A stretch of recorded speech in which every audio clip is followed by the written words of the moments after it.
Hello and welcome back to Desmond's Creek, our 5th edition library that meets on Wednesday nights. Last time we met, the party got together with their new friend, Edwellin, the vagrant they found in the tunnels in the aftermath of a psychedelic moss-fueled rave party. Having learned from Edwellin about this mysterious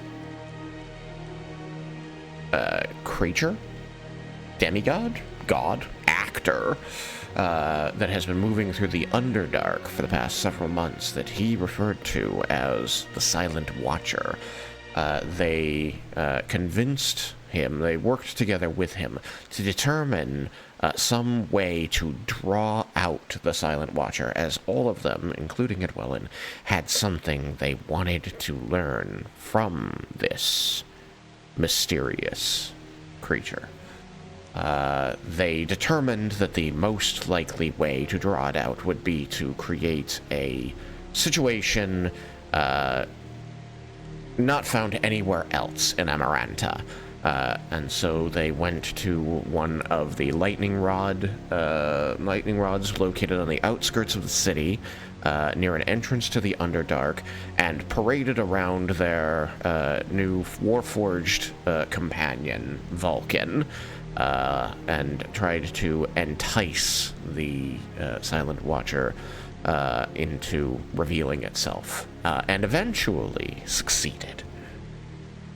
When they met this creature, it appeared to be a mass of shadowy, inky shadows, filled with the glowing lights of observing eyes. It was approached by Edwellin, who begged to know his purpose and why he had felt drawn to follow this creature all of these months, and the thing said, not kindly or unkindly, that it did not have an answer for him, and it did not ask him to do any of these things he had taken upon himself, effectively abandoning him on the spot. It then turned immediately and abruptly to the party and said, "You are who I want to talk to."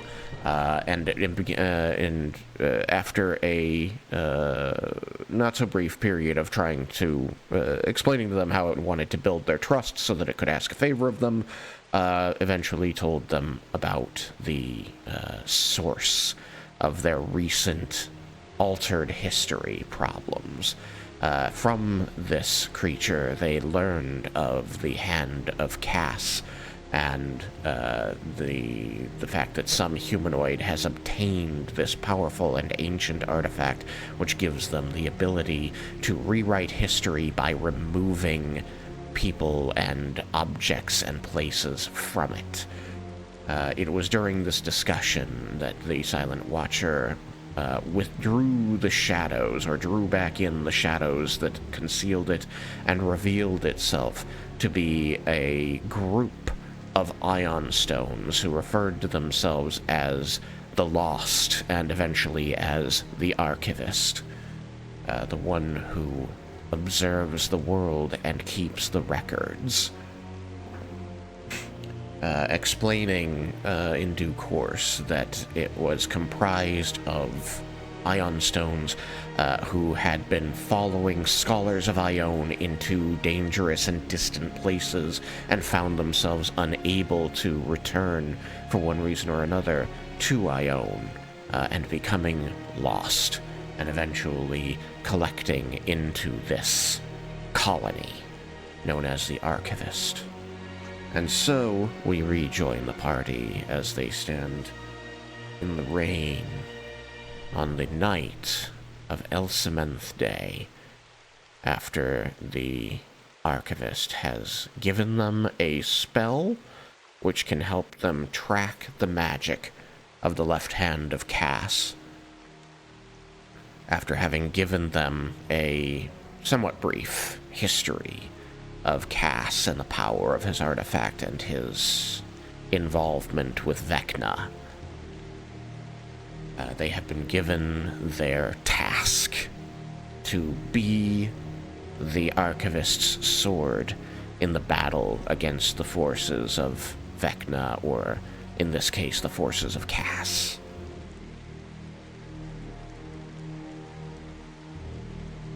So, as you stand here on the property of Shadeleaf Crops, while Edwellin seems both completely emotionally destroyed and entirely lost for purpose on the ground nearby, having been ministered to by Reggie, the archivist hovers a moment and in anticipation of any further questions. It does seem like it has given you the task, it has given you the information which will help you complete the task, and now it simply wants to make sure there are no further questions to answer before it can leave.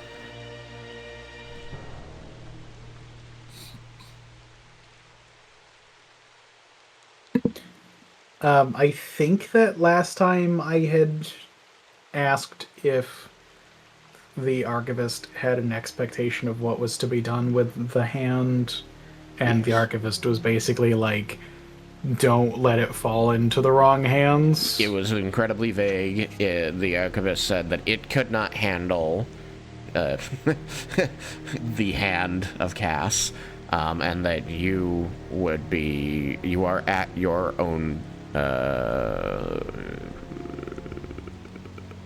you must determine what the right thing to do is. It suggested that you could seek out Ion's counsel on this, but felt strongly that Ion would counsel similarly to cast it into some less inhabited plane of existence where it might not be stumbled upon again for a great long time.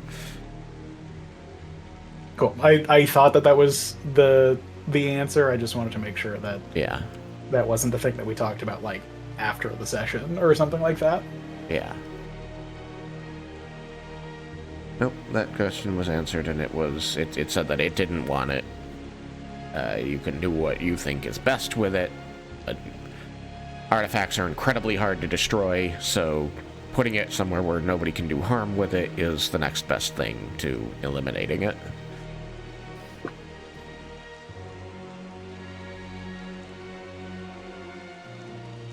If only there were, like, some organization in Amaranta whose sole purpose was, keeping powerful artifacts of ancient gods from causing problems.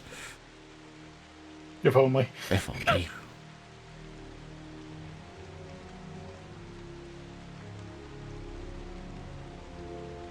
We should create one if they don't exist.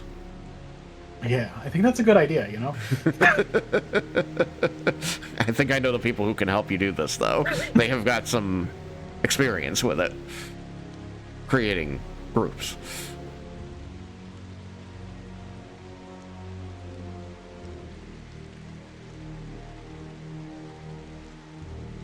So, if none of the party has anything further to say to or ask of the archivist, it is going to simply state in its multiple overlapping voices, we must remain hidden. We cannot afford to leave a mark on this world that the Vecnian could use to remove us. That would have dire consequences for everyone. You should not seek us out until you have completed your task. But know that we will be watching.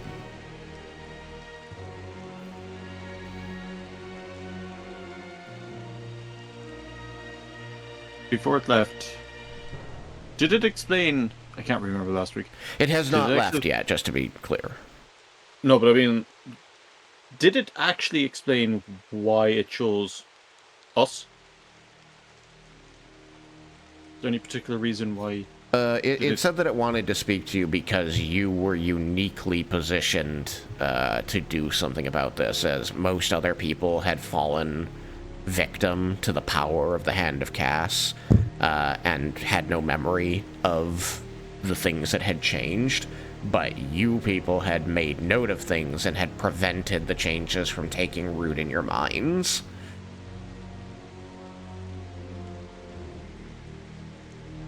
You're the only one still asking about this statue that everyone else is convinced never existed. And to be fair, it never did. It's true. It never did. And yet, somehow, you have these notes that talk in depth about it, and the person it depicts, and that's and their meaning to the underground.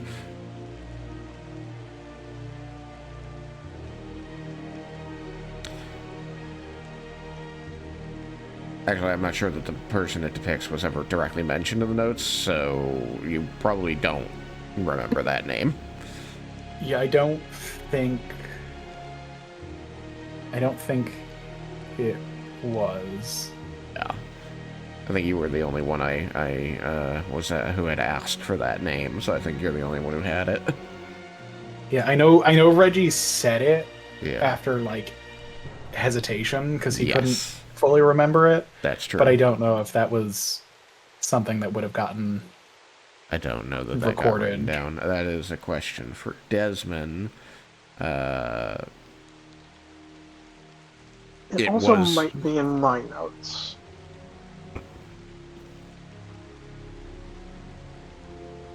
You were asking if Desmond had it in notes. So you have the notes on the altercation with the guards, which, you know, you had that strong desire to rewrite those notes to be more accurate to what actually happened. Because why would you fight the guards? It's ridiculous. I know, gosh. But more specifically, it included the fact that the guards were there over the missing statue. I just didn't know if writing who the statue was of would have been something worth putting in your notes, since, you know, everybody knows the statue of this guy. You know, just say statue in Market Square. I mean, come on. This is Desmond. You think he's going to avoid putting any detail he possibly can into notes, into his notes, so that he can make the notes even more notey? I mean, there is the question of efficiency.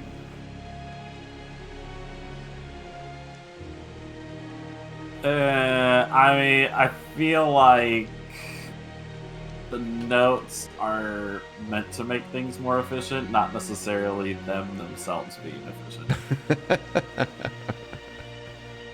I see. So you say that Desmond would have definitely recorded the name of the Yes. person the statue depicts, even though it is common knowledge, or was common knowledge. Yes, because you also have to figure, like, even if maybe that was, like, currently the only statue, you never know when more statues would get put in. So you want to make sure that, like, later down the line, if there's more statues, they know which statue. Okay. Then you do have this name, which no longer holds much meaning to you in your notes about who the statue depicts. It was a dwarf named Varden Trask. It was someone special, but now it means nothing to us. Yes, yeah, the statue of Market Square of Varden Trask, the dwarven founder of the Underground, which seems entirely ridiculous that a single person, it now seems entirely ridiculous to you that a single person would have founded the Underground. It was built by everybody here. That's why you put up the plinth that talks about how you joined these worlds of above and below and made a place that was safe for everybody. How conceited to think that a single person could be credited with the founding of this entire sub-city. Somebody fell through a fucking basement and said, "Here, I have built a community." I have found this. Sure. I claim this land in the name of Trask. It is called Trasklandia. People went, that's Now stupid. Call it the underground. underground. He goes, I call it the underground. And then they were like, all right, let's build a statue for you. Statue of me, because... They actually just turned him to stone. What an asshole. Which is the real reason there is no longer a single founder of the underground, because when the Hand of Kas they got rid of the destroyed statue, it got rid of it destroyed him. Well, I mean, I'd originally been going to go in a totally different direction with that, but you know what? Yeah, there you go.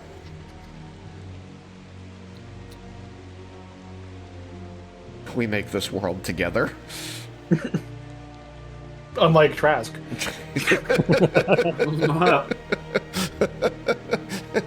Dickhead, history won't miss him. God, did we just turn Varden Trask into Elmo? You made this? I made this.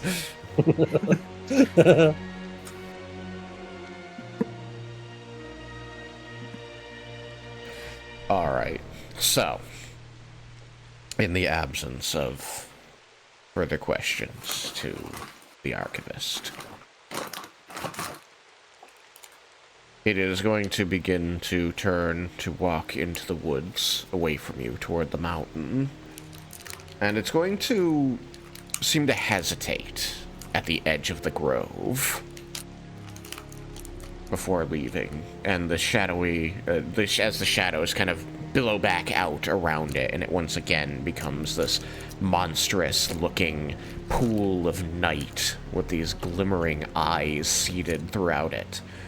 And it's going to turn back as several eyes focus on the twisted-up mass that is Edwellin. And it is going to say, in tones that you feel carry more emotion than anything else you've heard in this conversation, even when it was speaking of the dire situation you're in, it did not seem to break this dispassionate character. It suddenly seems to almost gentle its many voices as it says, it could be beneficial to both of us, Edwellin, if you were to continue to travel and help us associate with the world in our indirect manner. I think Reggie's giving Edwellin like a subtle thumbs up.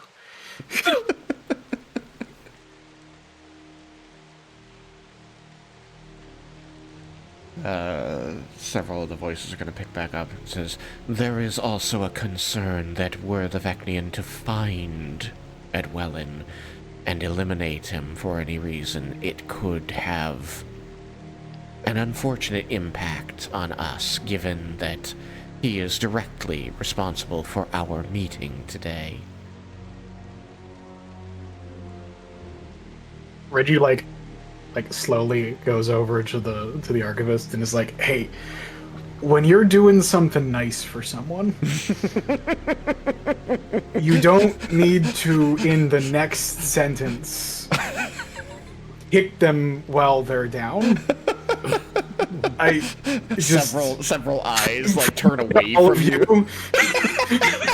Several eyes turn away from you and then turn back and say, Edwellin is standing. You don't need emotionally. You don't need to emotionally kick someone when they're down. a bunch of the eyes are First gonna. was good. A bunch of the eyes are like gonna gather closer, and it's going to take on this like very conspiratorial tone to its voice and say, "What would you suggest we say to him?" Just that first bit. That was good. There's like this long And then you didn't need to follow it up with the other bit. You could have waited for a little bit longer, like at his grave.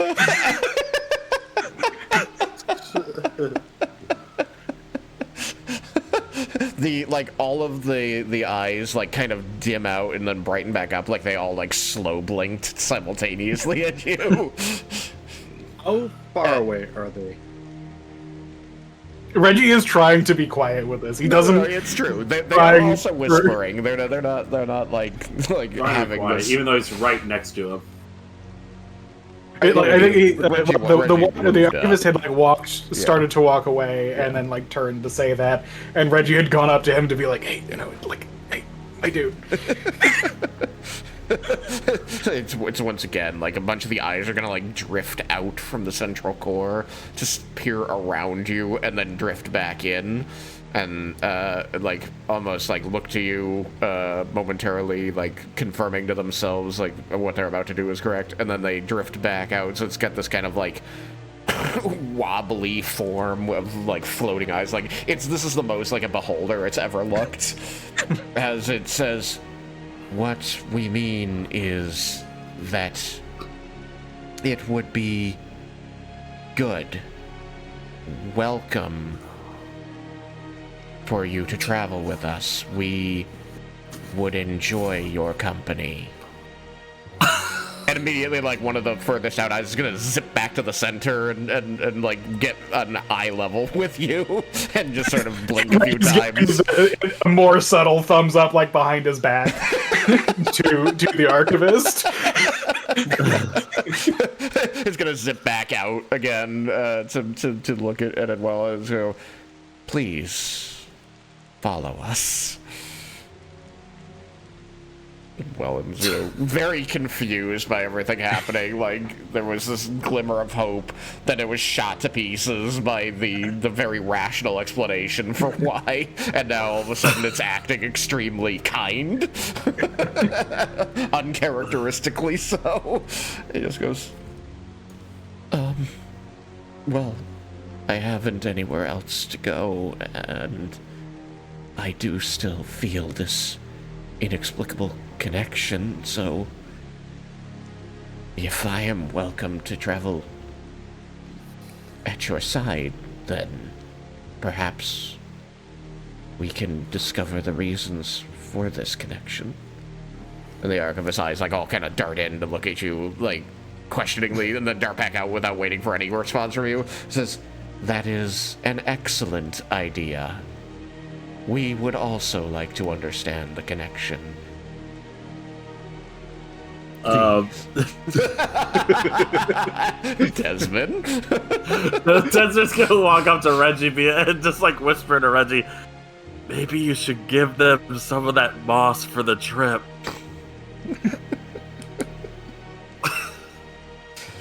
No, they can find more in the Underdark. They can get their own. This is mine.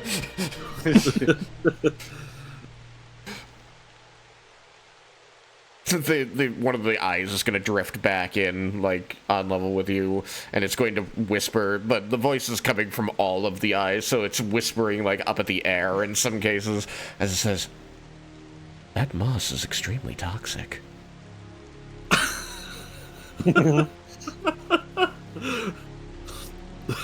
Yeah, we found that out. Well, no. In what way? Well, if you could... Because I got a bunch of questions about this moss, actually, and the processing of it, and what, like... Is it addictive, first off?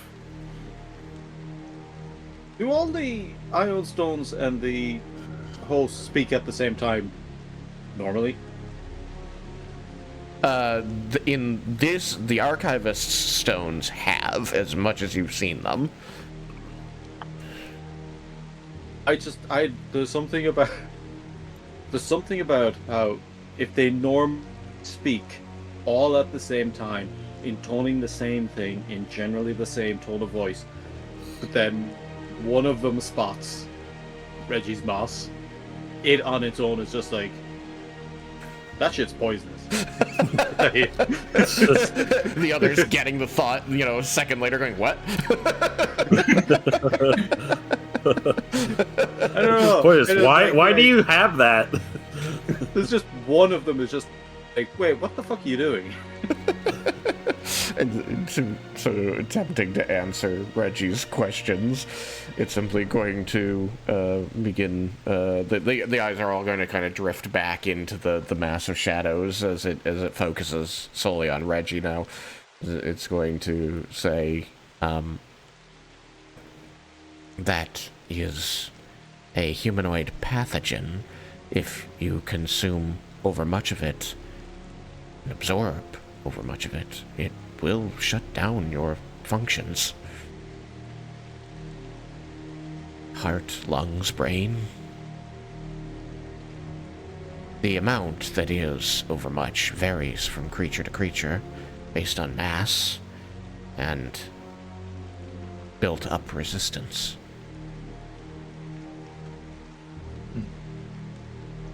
Well, that's unfortunate. I do want to I point imagine out... Vulcan's excited to hear this. I want you to roll nature.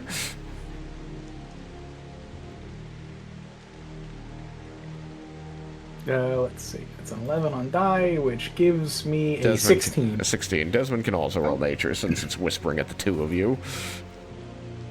What's the LD50 of this moss, though? I mean, like... I'm going to assume that he doesn't not know.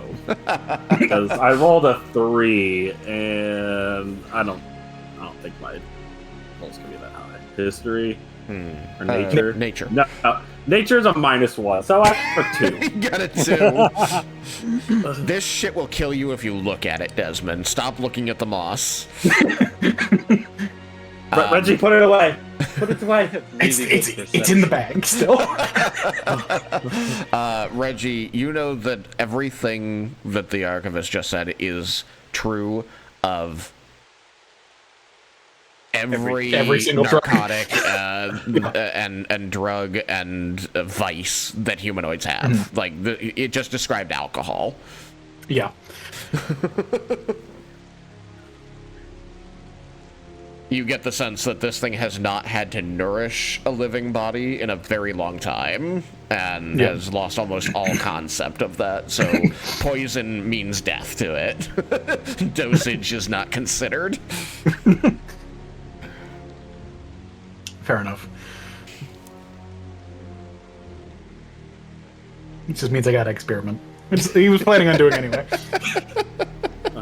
That's such a the Syndicate interesting has sentence. some very eager volunteers when it comes to trying out psychedelics. Reggie's got a list. I want to make sure that nobody in the audience clips the moment where Reggie says, "It just means I got to experiment."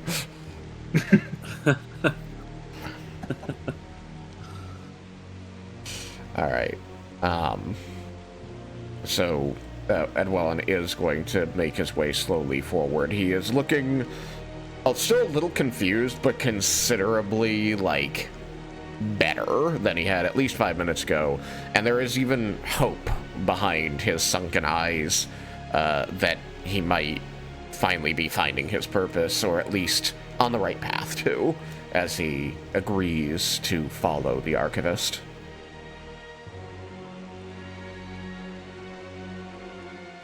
Reggie's gonna say to Edwellin, look, gods are weird, but you got this.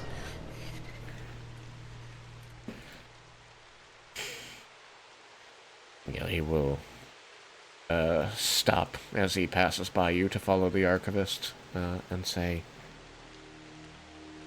"Thank you for choosing to trust me and assisting me with this plan that I'm certain any rational person would have dismissed out of hand. I am certain that I was not able to give you ample reason to attempt this, so I appreciate you humoring my desires." I am most pleased that I'm not as crazy as I was beginning to worry I had become.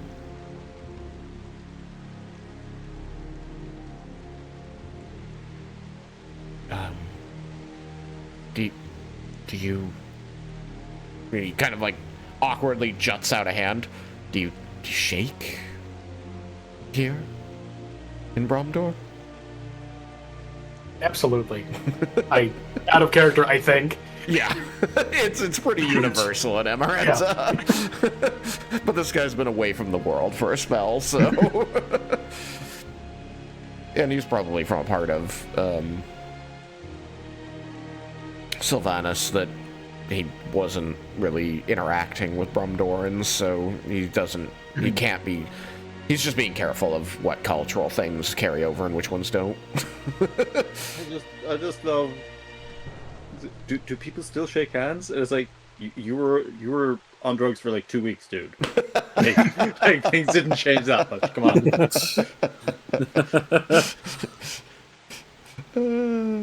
Do people still dance to music in this world? You get the sense with... I'm not going to ask you to roll insight. Your insight's stupid. You get the sense that he was asking this more on a personal level, like, Reggie, do you shake hands?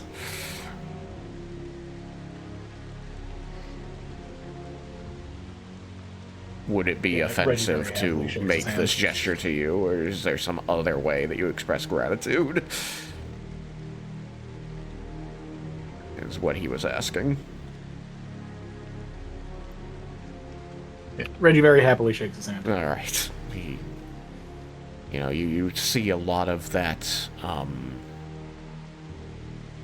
that bitterness, that loss and dejection kind of fall away as you grip his hand and shake it, as he feels like, finally things are starting to make sense again. And when you come back to Volinar, don't let yourself be a stranger.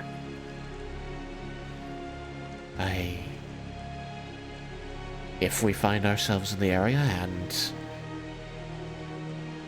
the Watcher and I are still traveling together and he permits it, I would happily seek out the Syndicate again. You've given me a new and hopefully better path through life than I was on. The confidence to embrace it. Take hold of it and direct it as opposed to being pulled along on a tether. I cannot repay that.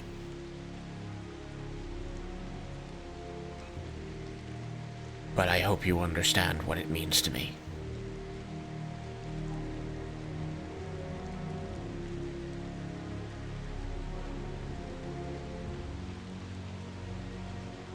And he's going to nod to everybody else who's at a distance, raise a hand over his head, say, "Thank you, Syndicate. Thank you for helping me. I wish you strength and good fortunes on this most dangerous of tasks you've been given. I fear we won't meet again, but I pray we will."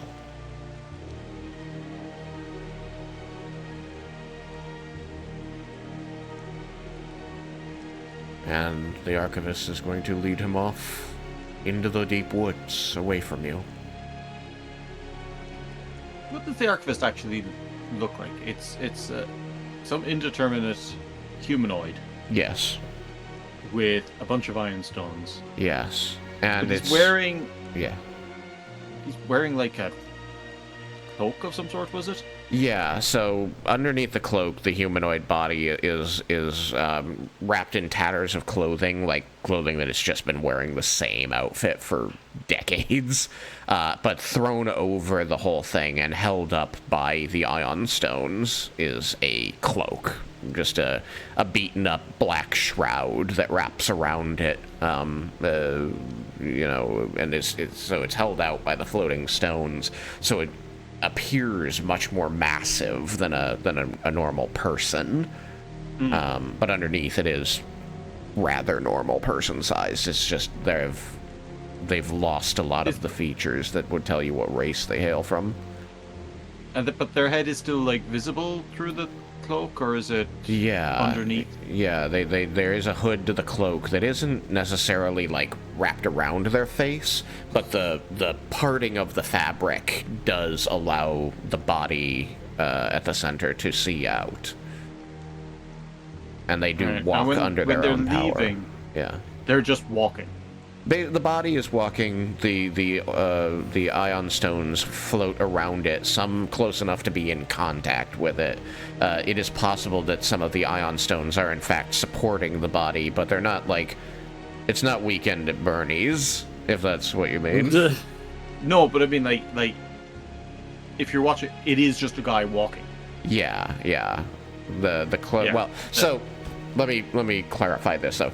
You know that it is just a guy walking, but as it was departing, as it was saying those last things, and as it called out to Edwellin to go with it, it had reactivated whatever magic it was using to conceal itself as a mass of writhing shadows.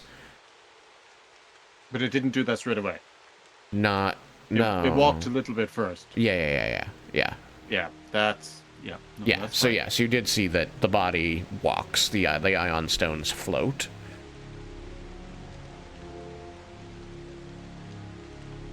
They're usually tucked in pretty close to the body, but ion stones are not small. They range in size a little bit, but they only get as small as like a balled fist, and they get significantly larger than that. Like there's one there that's probably like the size of a standard 10-pin bowling ball. Okay. Which would be significantly larger than Ash was. Ash's stone body was about the size of a candlepin ball. So maybe only Sam knows what that means. I don't think they do candlepin outside of Massachusetts. I don't think so.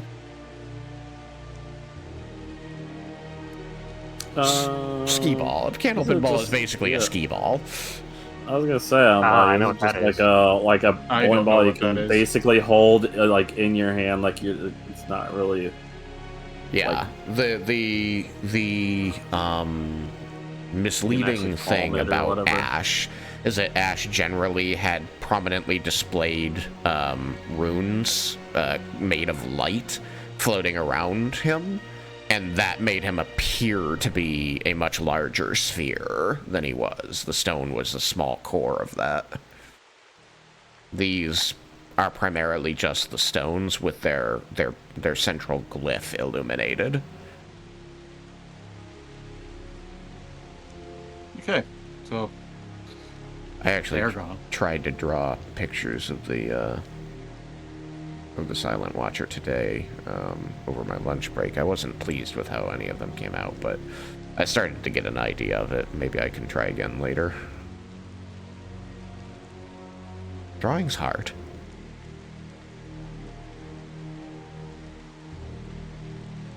Yeah.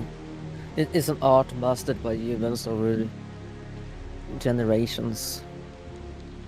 Yes.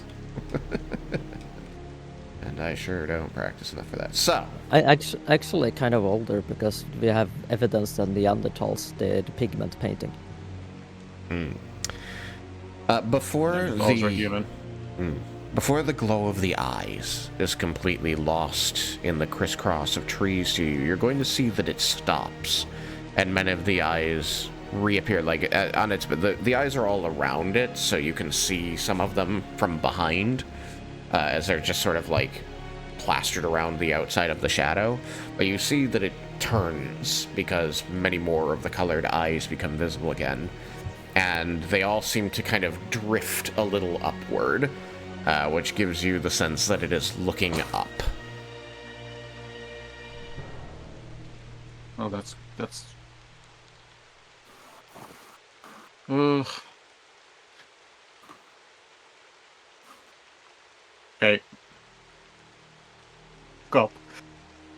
go? Where should I go? What? What? What? You said, hey, go. No, I said I was going to look up. Oh, okay, you look up. That did not come through correctly. I did not hear that. Okay. You look up, Spider, following the gaze of the distant now archivist, and you can see in the growing gloom of the clouds overhead as they spill this light rain over you, a wall of lightning moving toward you over the land as just bolt after bolt after bolt, creating this visible delineation between the sky that contains your storm and the sky that contains their storm is moving in your direction to pass overhead. And as these flashes of lightning grow closer, which is happening very rapidly, you begin to see illuminated by from behind as the as static arcs between clouds there, the shadows of broad wings, as you can begin to see the flotilla of dragons arcing over the land and claiming the sky.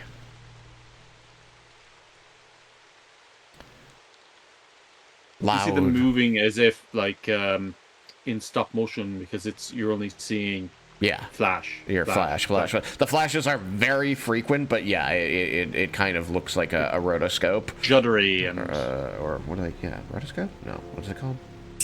Anyway, rotoscope is you're rotoscoping animation. Yeah. It's not the thing. Like a zoetrope? Zoetrope is the one I was thinking of. Thank you. No problem. Those are always fun. I knew it was somewhere. I had almost the right phonemes going, but I had the wrong word. I knew that much. Zoetrope.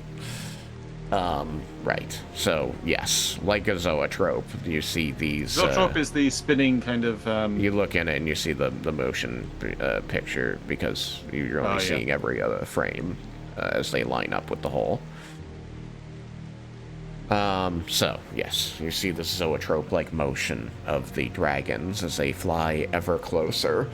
And as they do so, the rolling rumble of unending thunder begins to cascade over you and vibrate your very bones. The trees around you groan and creak and sway as the wind builds, and you begin to see this wall of lightning begin to thin out into pockets of lightning.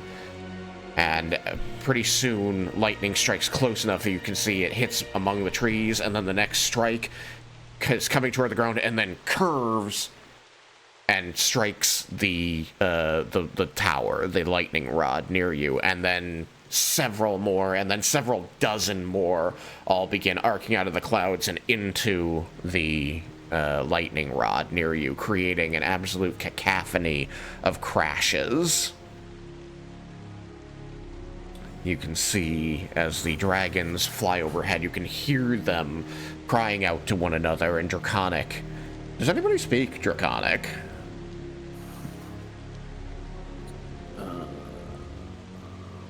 Yep.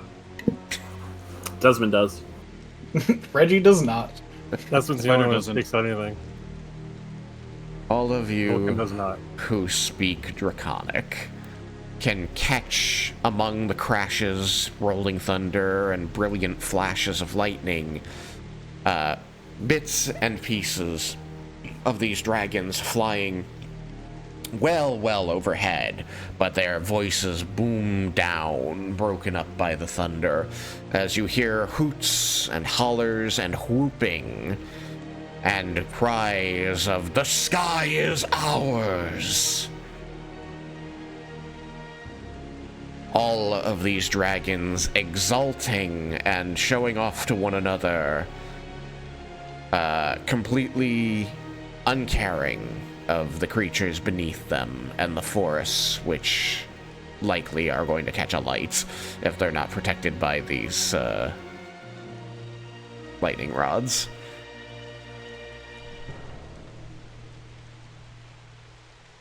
You find that it is quite a impressive, magical experience as lightning exudes from the clouds, breaks free from the bodies of these dragons. You can see as several, like, wingtip to wingtip dragons, you know, leading flying formations, are alight with arcs of electricity connecting them that flow and writhe and break between their wings and their bodies as they fly, becoming almost singular greater dragons, you know, by this effect. And then the arcs of lightning branch off, striking clouds, flowing over to other dragons and breaking down toward the ground, and several of these curling in to connect. What happened? It was quiet. What? It went quiet. Did something happen? You couldn't hear me talking just now? No. I could. Weird. Oh, weird. Yeah, it was just fine for me. Yeah, the stream still had it. I don't know what happened. I'm sorry. I'm back now, though, yeah? Well, yeah, then it wasn't my end then. Okay. I'm sorry. My headset is slowly dying, so it's probably why. Do you have a way to plug it in? It is plugged in. Oh. Yeah, I think she means dying as in no longer functioning. Oh. Yeah. You gotta get you new headphones. Yeah, I don't have money for that yet. So it's gonna wait.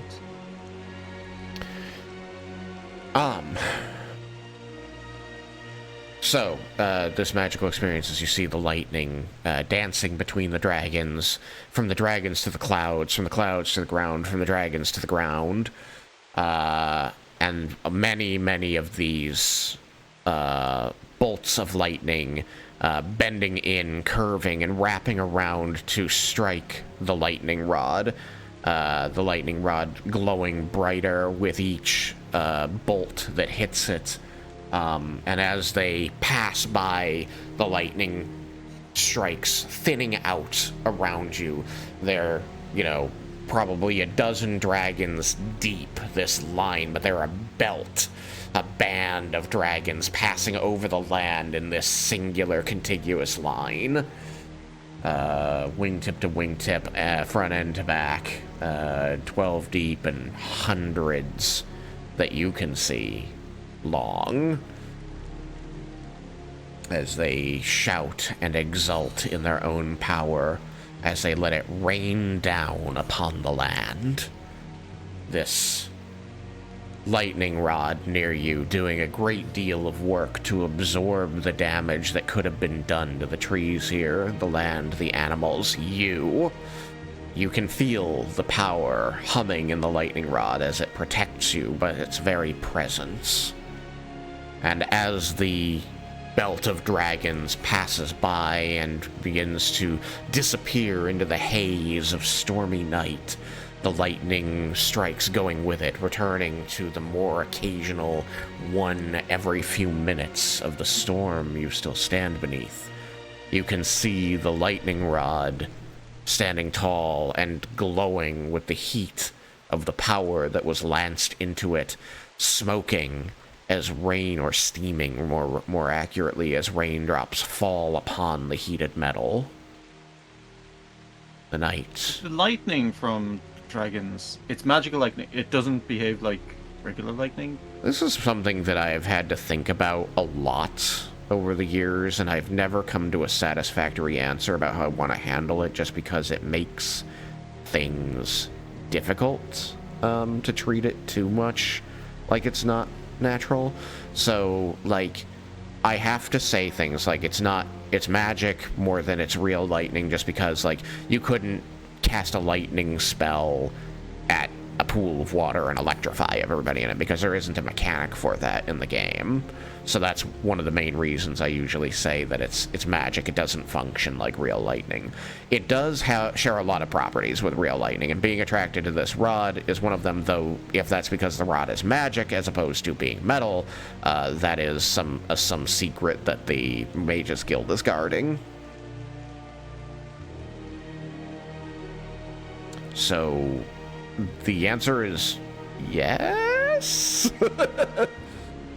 It is magic. It does behave somewhat different than real lightning. It also shares a lot of behaviors with real lightning, and I have to be a little bit arbitrary about it to try and keep things easy to handle mechanically.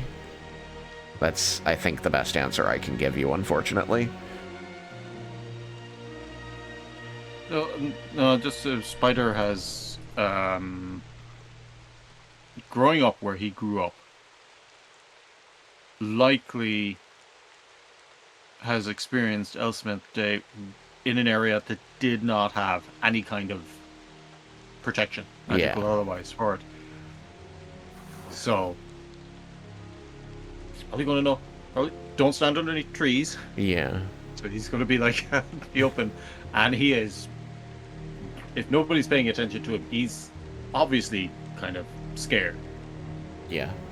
This is not something he's comfortable with. Yeah, because everywhere where you grew up, this was exceedingly dangerous. You would not want to be outside during this if you don't have any of these lightning rods here. What you do notice, whether or not it comforts him at all, is that no ground or trees that he can see immediately around him have been struck. Any lightning bolt that was within, like, a half a mile of you, all were drawn to the lightning rod. It is very close to us. Yeah. It's like all of the lightning is converging on our general vicinity. Yes, that's one of the reasons the lightning rod is now steaming from the heat as rain falls upon it. So he's just there under his breath, just like, this was a terrible idea, this was a terrible idea, this was a terrible idea.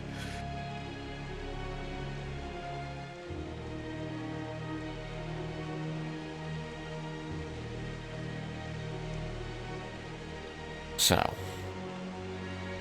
as you watch the dragons pass off into the distance and out of sight, behind clouds and rain and darkness, you return to your awareness of yourselves, your friends around you, the forest, as the place quietens, the roll of thunder getting more and more distant, quieter and quieter. And you remember that the archivist was watching as well. You look to where he and Edwellin stood and find the forest there dark and empty. The glow of the eyes of the Ion Stones gone entirely without a trace.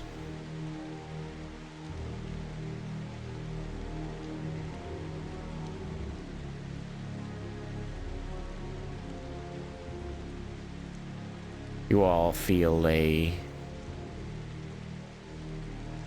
bittersweet sensation welling up in your gut that this may be the one and only time you meet this creature. You are not certain that it's true, but you have this feeling in you that you may not meet the Archivist again. But it is bittersweet because you know, as he said very uncouthly, that it was for the protection of the world, that he must limit his, they must limit their interaction with other creatures.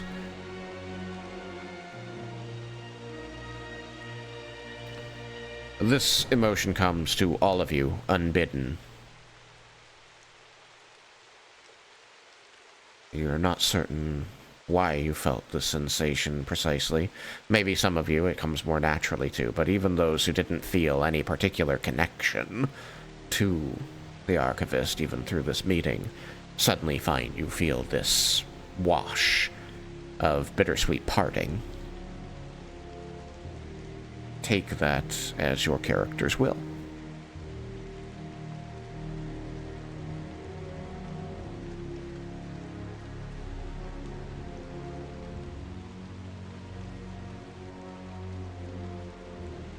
As you stand there in the darkening rain, given your purpose and losing this new acquaintance, What is it you wish to do? Are you going to return directly to the underground, or have you thoughts of any other errand you wish to run now that you're here in your rare visit to the surface? Well, rare for some of you. Spider is going to compose himself. And he is going to be standing near Desmin and Reggie. And he's looking in the direction where the archivist was. Mm-hmm. And he will just... Well, it was a lot less impressive once you saw under the cloak and saw that it was just some guy.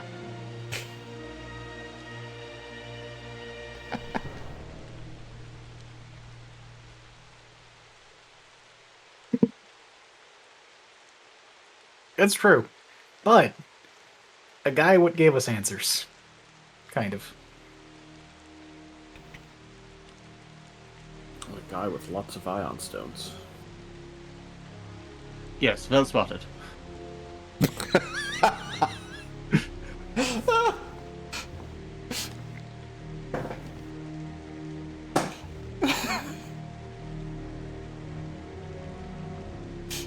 You take that, Desmond? Put that one in your... You know how often people shit on Desmond? Like, he doesn't give a shit. He doesn't care at this point. For Desmond, it was a Tuesday. It is Tuesday. Exactly. Did you count them all? Oh, there was way too many. How many fingers have you got? He's got all of them, but That's how many ion stones there were. this many. God. How many fingers do you have? All of them. That's not a fucking number. Oh my god. So, are we heading back to the city, or are we trying to break into the please. storage building for the farm? More and tea steal some leaves? tea? I'm good either way. I think we got plenty from Myrtle. You but did get enough to supply somebody who wants to make tea for like a month or two. I don't know if a month is enough for the Tiger's Eye. I mean, daily cubs.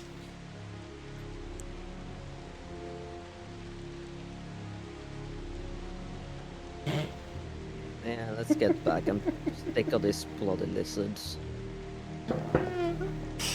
Everyone poops on Alex's characters. That's why the campaigns get named after them.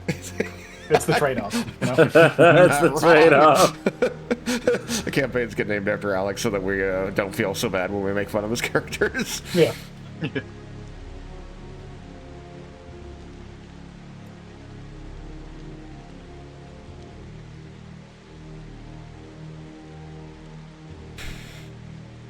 So are you going to find the storage silo or building for tea leaves? Morgan had said that she wanted to just head out. Okay. I think, right? That was... I heard things right, Eliza? No, yeah, no. If anyone has been paying attention, Morgan hasn't shown any enthusiasm over the dragons whatsoever. Hardly even looking at them. Oh yeah, the dragons.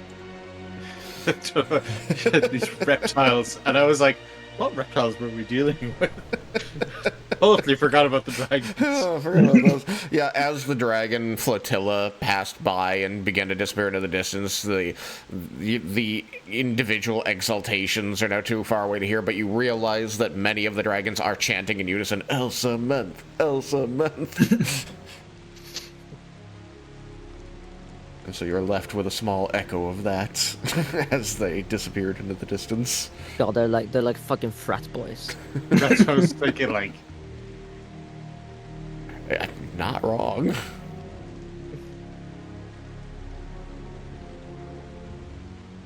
Alright, so, if people are siding with Morrigan to simply head back, you begin trudging through the rain, back down the roads you followed to get here toward the main city, out of the farmlands, out of the outer city, through the wall, back into the inner city.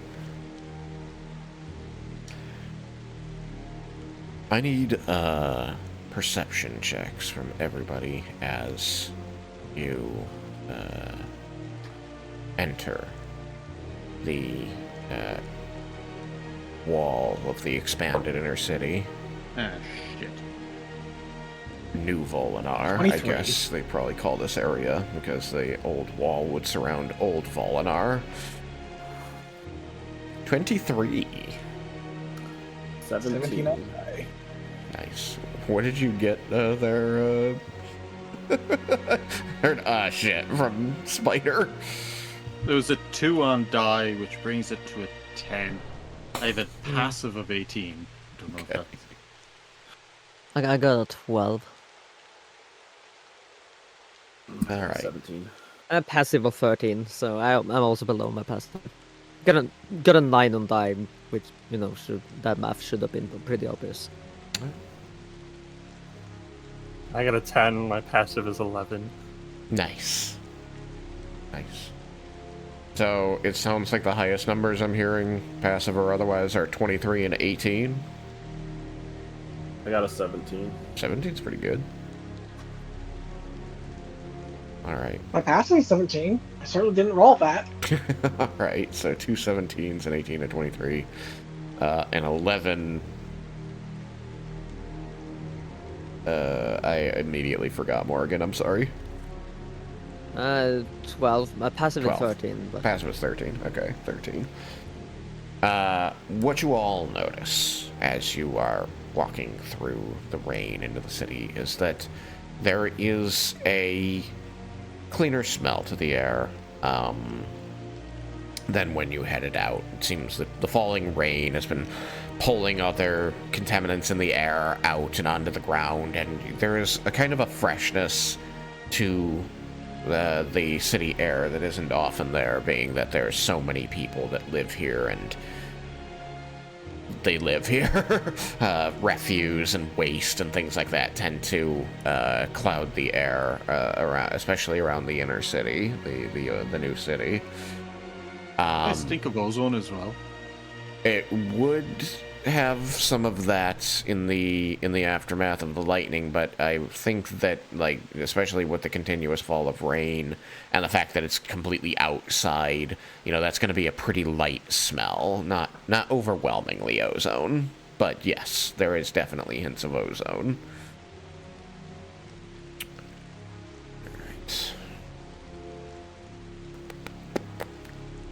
All right.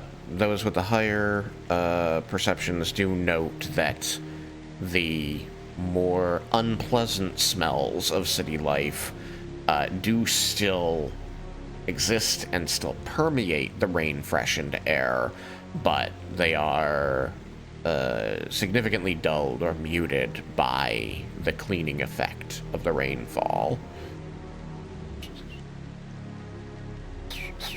There is something oddly organic, metallic on the air, Reggie, that you note. But this could be rotting garbage or a dead cat or something like that.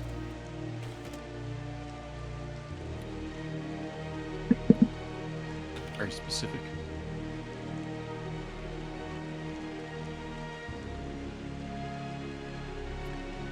Like, odd enough that Reggie would want to be like, I got an itch about this, and I want to make sure that it's nothing. You've got an itch that like, if you're not careful, you might accidentally stumble upon some poor animal that got trod into paste during the festivities. Mm-hmm. So you kind of want to... You get this feeling that you should be watching where you step. Okay, I think Reggie's gonna share that, and then be careful about where he's stepping.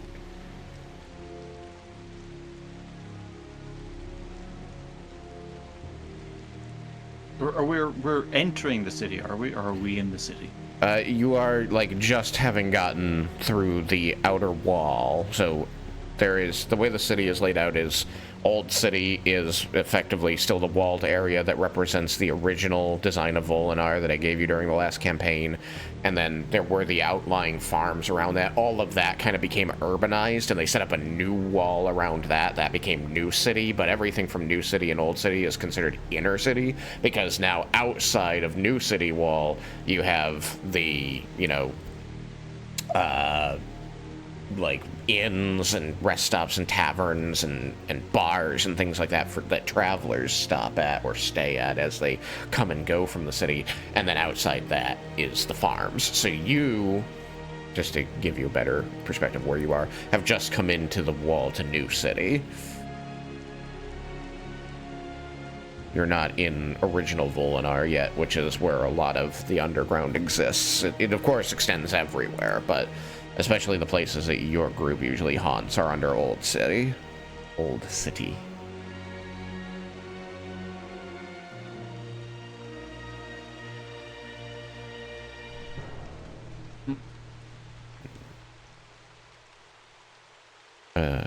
Did you get my message? I did. Okay. I am considering... The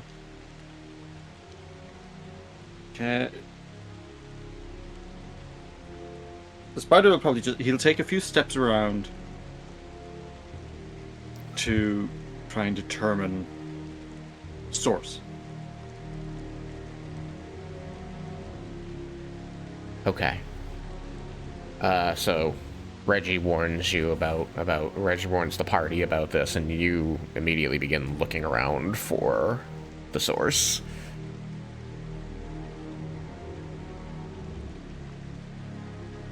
You can roll me another active perception. Let's hope it does better this time. It did. That's 10 on die, which I believe is still an 18. All yes, right. It's still 18. That's all right. You are a little more accustomed to looking for such things. So you are able to find, you know, kind of swaggering behind the group from side to side to try and figure out if is it more this way or more that way. You are able to kind of follow the odors to where they originate. And you find there... You have dark vision, right? Yeah. There are some dark marks here, some smears, but you don't see, like, any, like, chunky evidence of what happened.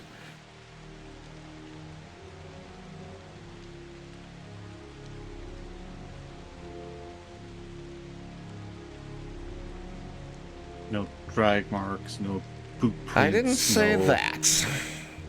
Are you going to look for those?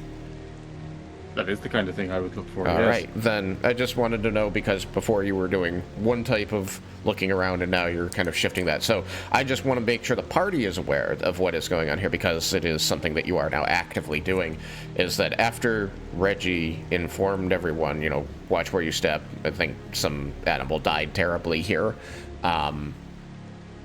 Spider started maneuvering around, like seeming to be trying to sniff out the source of your evidence there, Reggie, and eventually wandered a bit away from the party down a side street, like down a small alley between buildings, and is now like pawing over the ground there, trying to find something. Reggie's gonna not like he doesn't want to crowd Spider, but he's not gonna keep going. Just like he wants to be nearby in case he's needed. But this is not his forte, so he's basically just gonna like be standing back. And...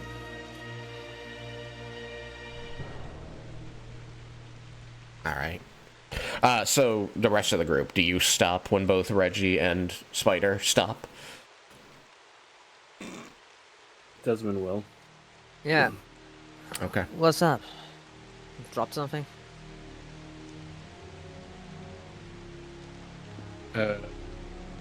So, Spider, like, there are drops on the ground.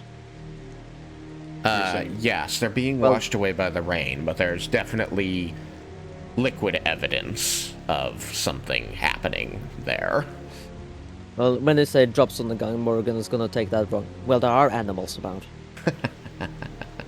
No. That was me asking. Yeah, okay. That wasn't. Yes. That wasn't Spider speaking. Yes.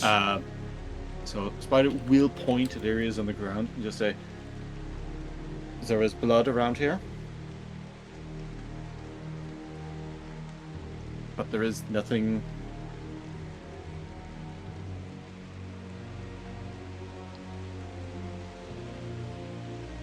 Don't look at me.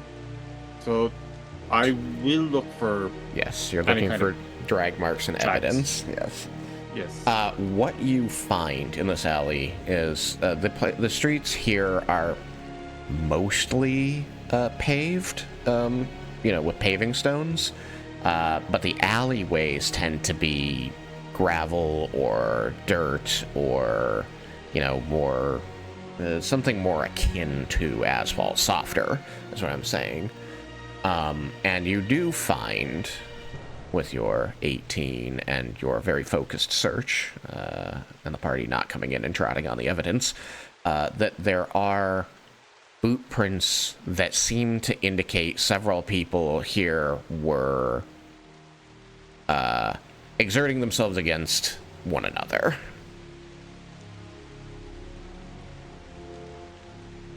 You do find evidence, it's filling in due to the water and the time from when it happened, but there is, thanks to your good investigation there, you can see enough of an impression to get the sense that somebody had been laid out and then pressure put on top of them, leaving a somewhat deeper mark there. To the untrained eye, this is much more meaningless. You might see, something scuffed the ground there. Maybe if you're really looking, you kind of get the idea that maybe somebody fell down and imprinted their shoulder blades there. But you get from the mounting evidence here that there were several people here, or at least 2 people here, perhaps 3. And one of them was pinned to the ground on their back at one point, and now there is evidence of blood around that.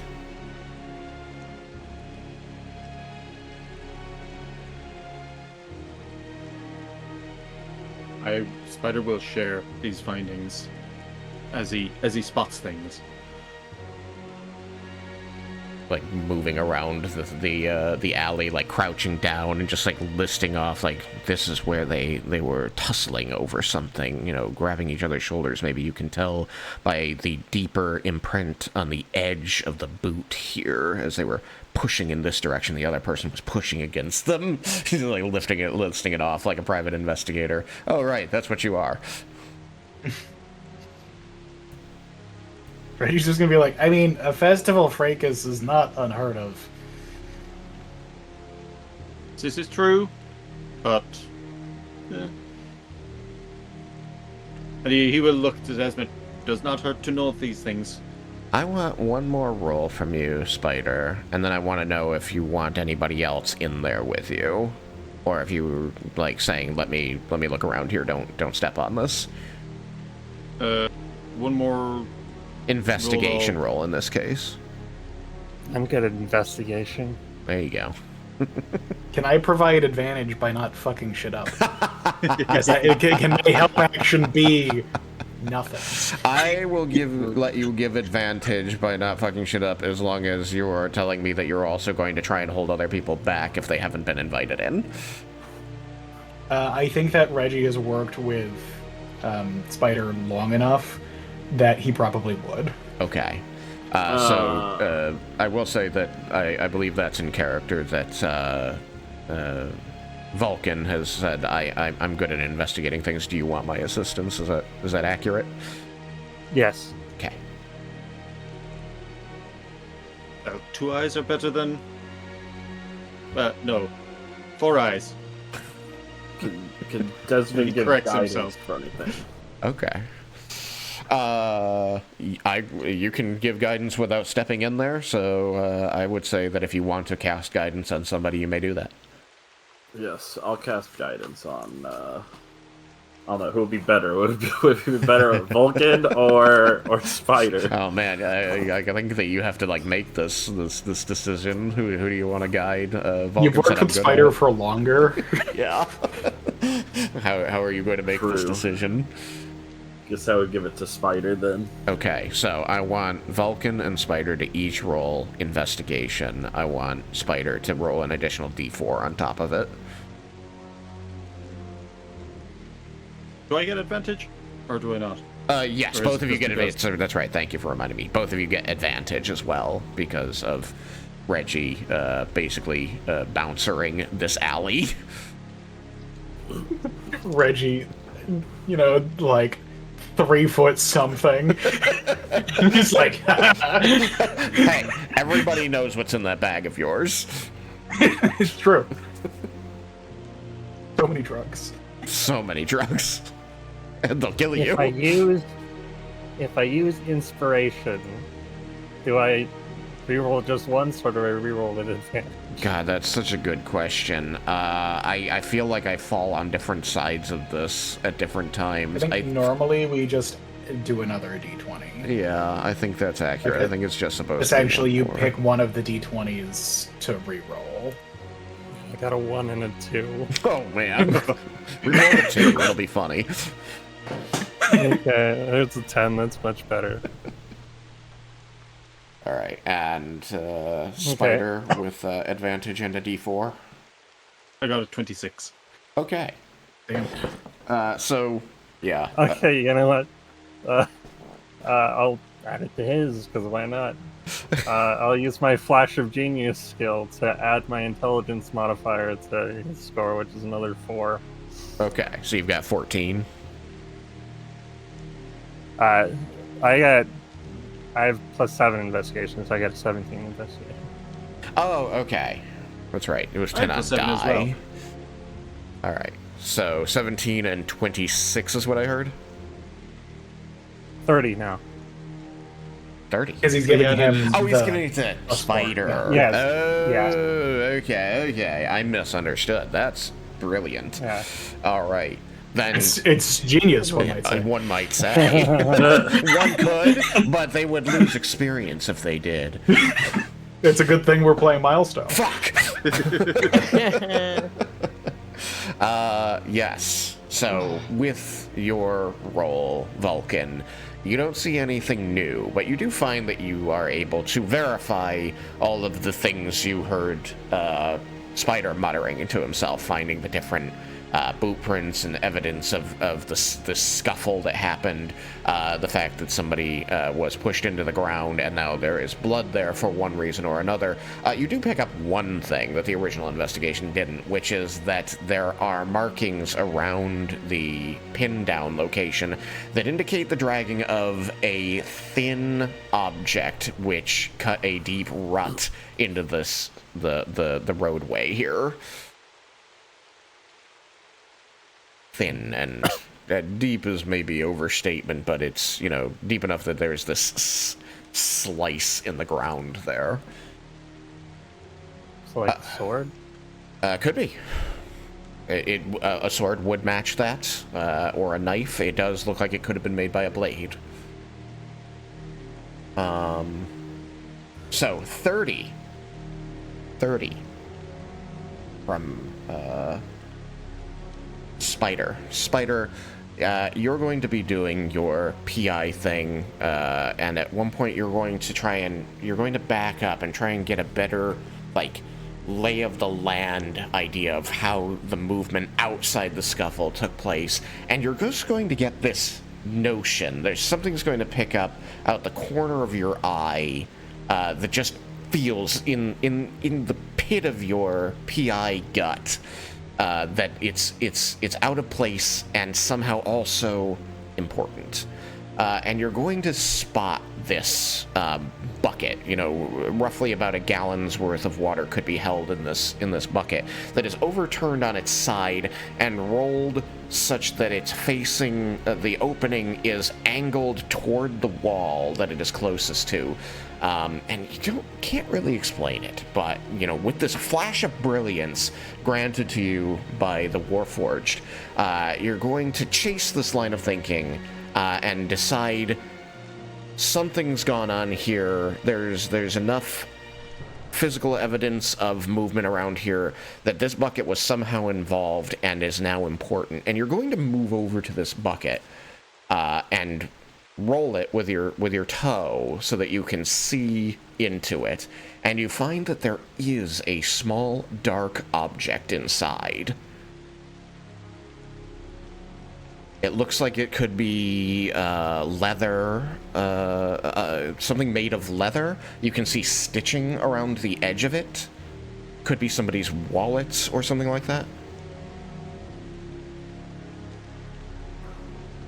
Pick up my dagger and kind of lift it out on the end of the dagger. Yeah, you can use the dagger to kind of drag it to the edge of the bucket. And turn it over. It's kind of roundish, like there isn't any loop on it that you can see. Actually, I guess there would be a loop on it. Let me take that back. So you're gonna slide your dagger through the loop on the back of it. It is definitely leather, but it is not a wallet. As you draw it out, you find it's more like a patch or a badge of some kind. The stitching that you see through it is holding a metal emblem to the opposite side.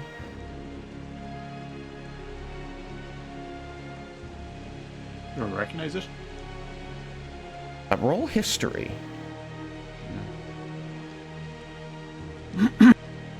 History's not great. Yeah, that's not great. That's a 7. You don't recognize... There's a lot of organizations that this could emblemize. You're not 100% sure on whose it is. So I am going to pass it to Desmin. Alright, Desmin is standing amongst the rest of the group. So all of you see this thing as Spider walks to the end of the alley again, holding this thing on the end of his dagger, and kind of holds it over to Desmin. Are you gonna just, like, use the dagger to drop it into his palm? I think because it's on the dagger, Reggie's gonna say, is there a reason we shouldn't touch that with our hands? Is it a head? Did you find a head? Spider just looks. And then looks away. At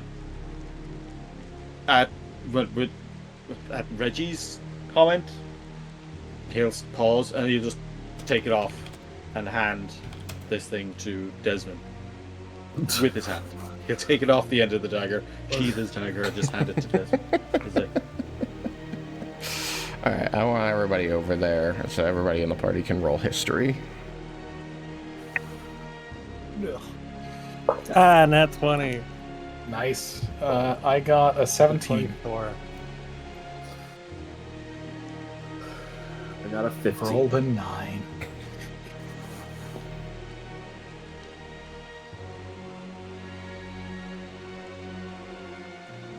So 7, a 15.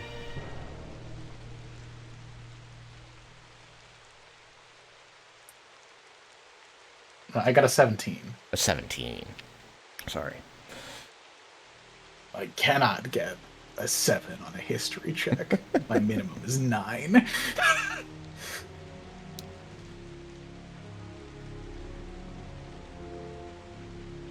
Reggie is built to be good at a subset of things.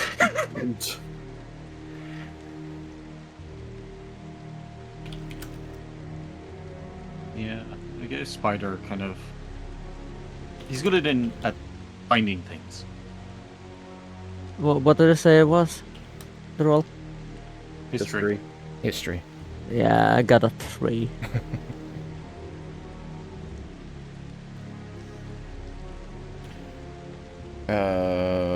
What did Twilight get? I got a 12. 12. And what did Desmond get? 15. A 15. Oh, you were the 15. Okay, that's why I got confused. Alright. The 15 and the 17, Reggie and Desmond. You do recognize this symbol. This is a patch or a badge. You very, very rarely see these. This is one of those... This belongs to one of those organizations that nobody can really prove exists. Everybody knows they exist, but if you were to say, well, who do you know? Do you know anybody in the organization? Like, what do they do? Where are they? Nobody can answer those questions. But I got a friend whose cousin swears that... This is a badge indicating membership in the Black Rose.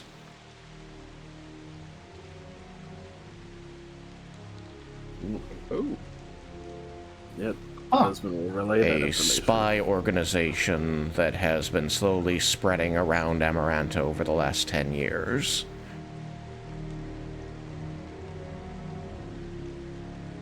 Super secret. Did you get Vulcan's roll? I didn't. What was it?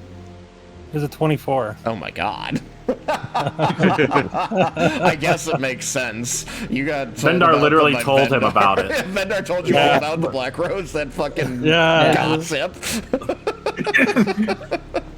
What is he, a flower?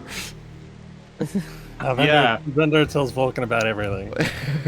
Favorite pastime. Favorite pastime, tell Vulcan everything. Telling stories. She thinks it's a secret. Vendor just drunk off his ass. I just think that Desmond and Reggie are like telling everyone like, oh, this is like some organization that like you only hear about. Like it's just like some things it's a myth, and then and then he's just like, no, it's legit. Vulcan's like, it's not a secret. My aunt started that. My dad told me all about him. I met the founder. Rumor is that the Tiger's Eye used to be a member. It's just over here spilling all the beans. Love it.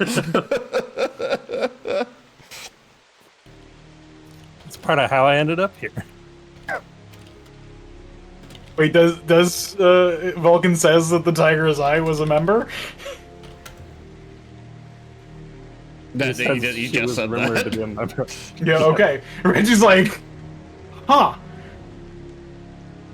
You know, that makes things make sense.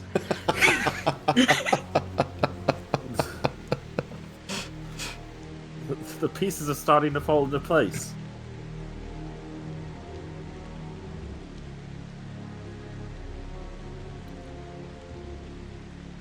So, the investigation tells that there was some sort of altercation.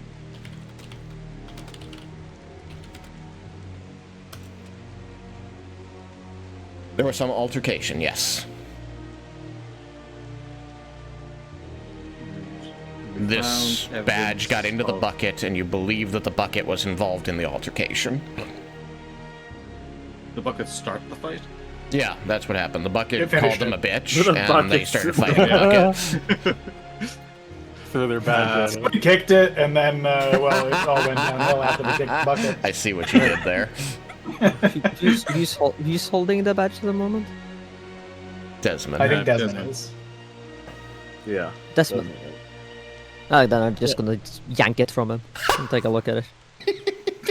This is just like that time. You could have asked. I just go put my hand on it.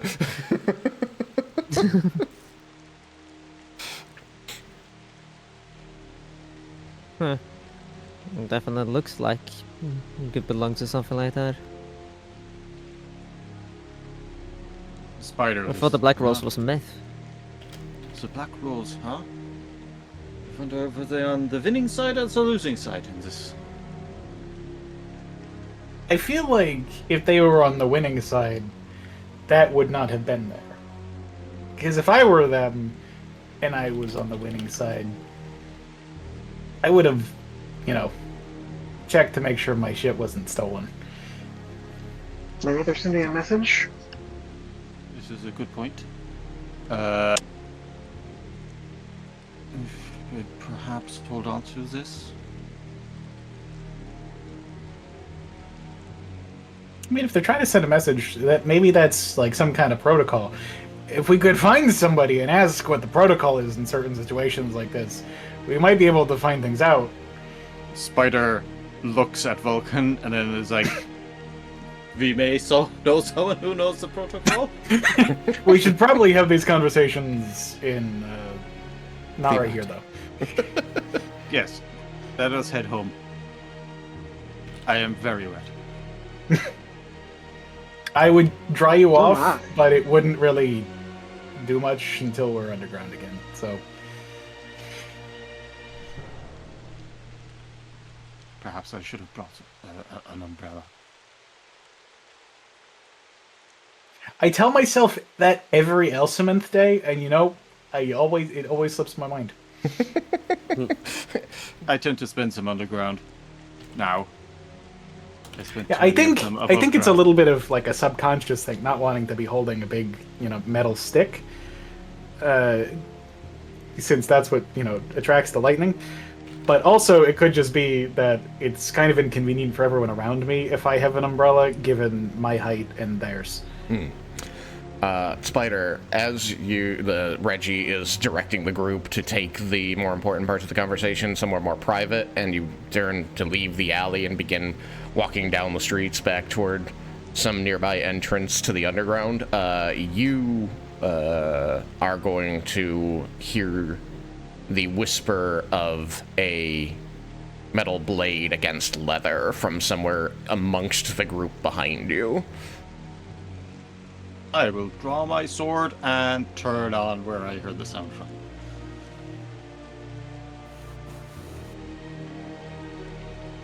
There doesn't seem to be anybody around the group, but as you stop dead and turn back with weapon out, you are going to find that Morrigan is walking along amongst the group with her head down, and she has something, the object that she took from Desmin in the palm of her hand, of one hand, and a knife in the other hand.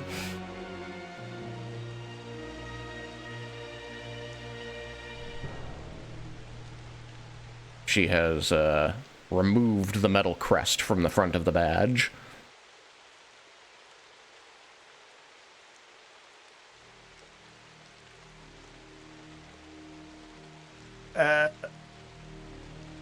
What are you doing? I'm just curious. As you remove this metal crest from the badge, Morrigan, you are going to find that there is a tightly folded piece of parchment between the metal crest and the leather.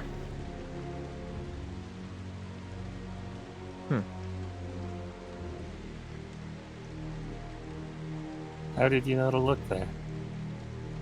It didn't.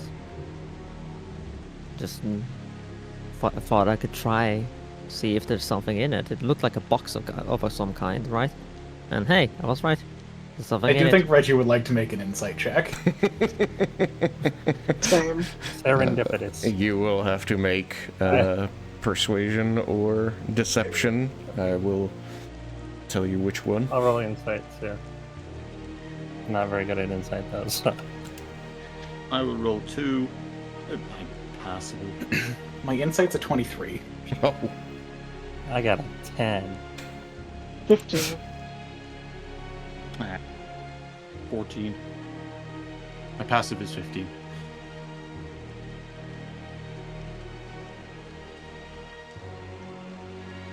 passive insight. Yeah.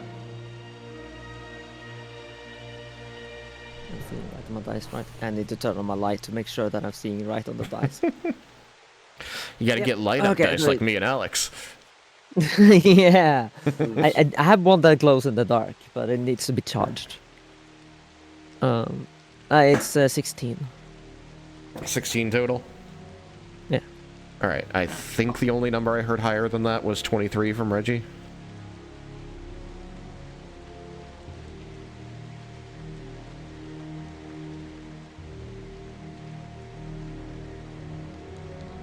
Alright. I'm going to assume I'm correct about that since nobody argued with me. So, 23 is really difficult for me to beat. I need to get a 19 or higher on my dice. Reggie's really good at this. You can't lie to Reggie. Vendor could, but you can't. It's true. Wendell can lie to anyone. Wendell could lie to himself. Yes. Vendor can convince anyone of anything. How do you think he's so good at business?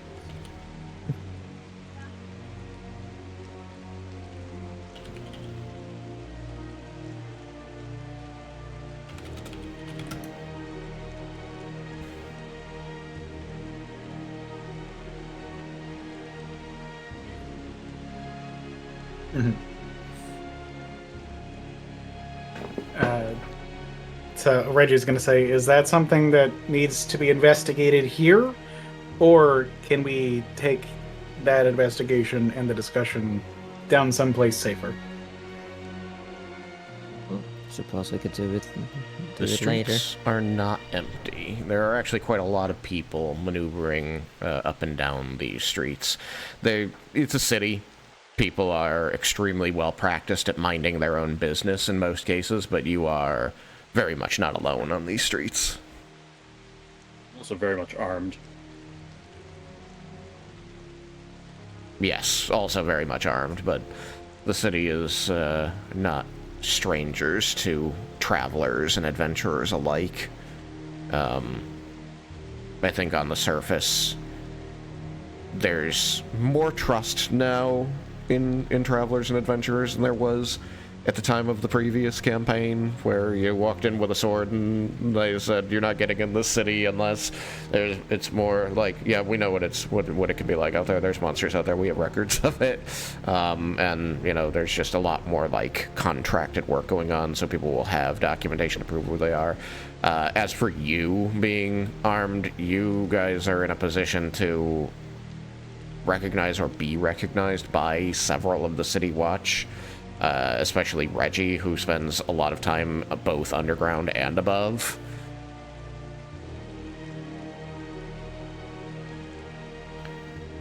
Although, I do think that, especially now as the festivities of Elsementh Day are coming to a close, and I believe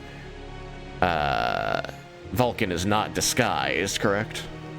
No, he is. Oh, he is disguised. Okay. Now he put his disguise on. And he looks like a big tiger. Where the hell did Morph go? Oops. Did I lose them? Is this the wrong Vulcan? What's happening? Did I not save the version of Vulcan that had morphs on it? I suppose that's possible. Ah, boo. That must be the case. Okay, I can fix that pretty quickly, though. He also does not look like he's armed. It's true. Got a shield on his wrist. Or not even that, because he said I could integrate that, so yeah. He just looks like he's a big tiger, man. Element. Wait. I don't even see morphs as a option in the menu anymore. What happened? Did they get rid of morphs? I don't believe so. Where is it? It's not under GM tools. It's not under the base menu. That's up to the base menu. I can still see morphs available on mine. Weird. Yeah. When I tried to add a new morph, the morph I want is already in there, but the morph menu wasn't coming up. Half the menu wasn't coming up when I clicked on the character. I'm so confused. I'm sorry to everybody. The program was just acting really surly. That's weird. Yeah, half my menu was missing. I don't know why. I must have been... I wonder if I had somehow switched my role to player or something, but I still should have been able to see more. Not if I don't control them, though. Yeah, I must have switched myself to player somehow. I didn't even see a button for that. Anyway, sorry about that. There we go. It might be a hotkey that does it. Might have been. Alright. Must have hit it by accident earlier. So, you are going to maneuver yourselves back to the underground. At some point, I did start to build a city map, but there's just so much city, I haven't had the wherewithal to do it. Yeah, there's a lot of cities, and the like are not great in this program for like the construction. And most of our time, at least historically, has been, underground. Yeah. Which is the more important thing. It is. I'm happy to build the set pieces for the locations. There's always, like, in my mind, a desire to get more of a sense of the relationship, the physical relationship, between different areas of the city. So, like, that's like the one part of me that's like, I want to do this. And then there's the whole doing of it. My body and brain go, no. Later, some other time, in another life. Not so much that we want to do this, but that we want this to be done and we don't want to have to do it. Yeah, sometimes. Not enough that I would resort to the methods that result in that. But I understand the sentiment. Alright. Where would you like to discuss this in the underground? Spider would recommend going straight to Tiger's Eye. Straight to the Tiger's Eye. Are there any objections to going straight to the Tiger's Eye?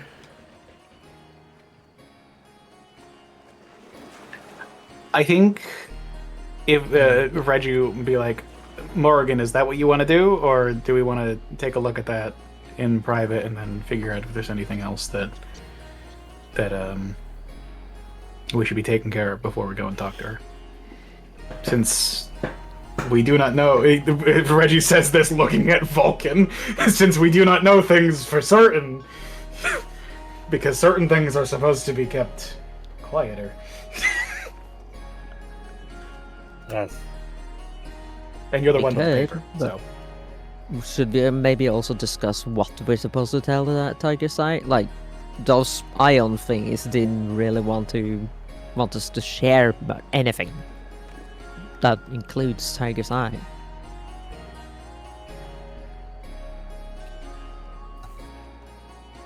I don't know that the question was specifically about things that we dealt with our good friend Edwellin.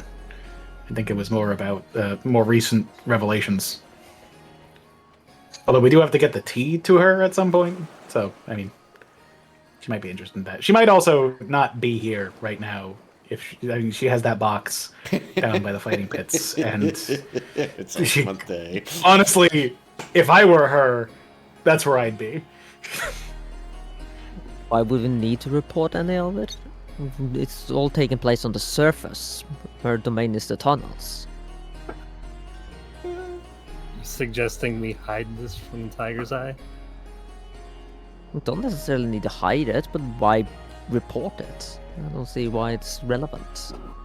Because we were asked This is just something to. we stumble upon. It's not related to our mission. She wanted tea leaves. We got tea leaves. Correct me if I'm wrong, but I believe we were specifically asked to inform her of what we find out, and that's why she let us off on one of those important days of the year anyways. Wait, So you think with this this? You think the badge might be related to the hand thingy? Well, when information goes missing and there's an information organization popping up, chances are the two things are connected. I think it would be helpful to bring the tiger's eye in on this. And if she's the only one that we know who is in this organization, Reggie says, then, or maybe in this organization, Vulcan seems to, think things, but then that's a reasonable avenue of pursuit. Wait, did you say that we're in the private now? Yeah, I think you we make had it back walked to the to headquarters, but I don't know where in the headquarters you want to go with this. Or you're in the tunnels on your way to the headquarters. You're deciding where you want to go. But you are in the tunnels, at the least. I think Reggie wouldn't be wanting to have this conversation like this until we were, fully... I assume that there's some place in headquarters that is, private that we can use. Well, even if it's the cheese room. Your garden or cheese room are decently private. Mm-hmm. All of you kind of have your spaces that are private-ish. There's Desmond's Creek that you could go to. That's pretty much just him, his reflecting area. Who cares to be there? Desmond's Creek. He's like, no, it's my creek. It's my creek. There's 2 chairs set up there. He's like, I filled out the proper paperwork for it.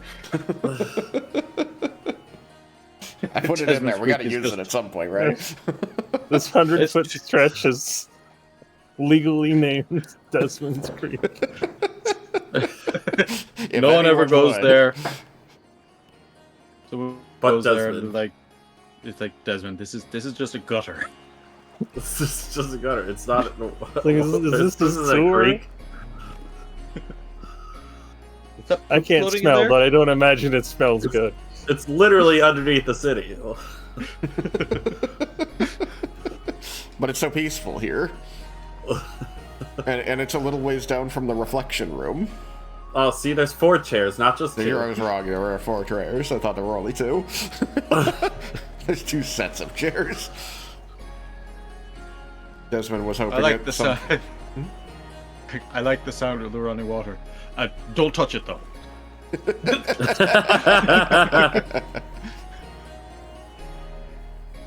You do not want to swim in that water. Loken will drop the disguise now. So if Yeah, we are myself, someplace private, Spider will recommend. Actually, did we see that Morgan found a note inside the thing, or did you just see that she had opened it? You definitely saw that she had cut away the badge on the front. I think the closest people, I think Spider saw that there was a note in it, but I think it's reasonable that she could have been concealing it from others. But you were very focused on this. And Yeah, have you high look straight perception. at it. So I think I agree. I think it's reasonable Spider would say it. Spider will gesture towards Morgan. What did the note say? I haven't looked at it yet. We said we were supposed to look at it once we were here. Over here. Yeah, but is this really a safe place? Like we just open in the tunnels? Shall we go somewhere? No, so we Desmond's are Creek now. at Desmond's Creek, which nobody Oh, ever oh. goes. It's Okay. Yeah, it's stuck. Nobody goes here. I thought that was just a joke. So I didn't. no, it's yeah. canon now. Okay. Yeah. It's Poop Creek. Don't you mean? Okay. It's his private spot because nobody else wants. Nobody in their right Yeah. mind would come here. Every chair has a clothespin on the seat. Yeah, also, just remember, no open flames. Yeah, Reggie. You make that mistake 3 or 4 times, and then people start getting mad at you.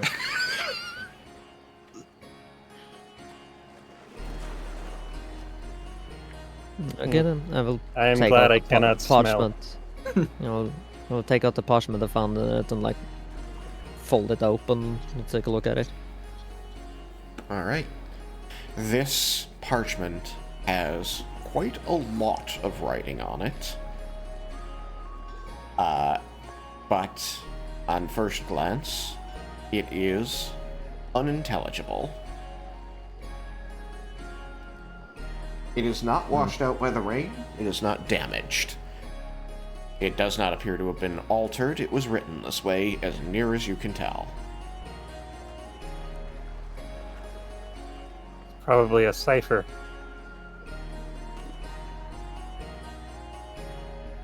Yeah, I can't make any clue of what this is.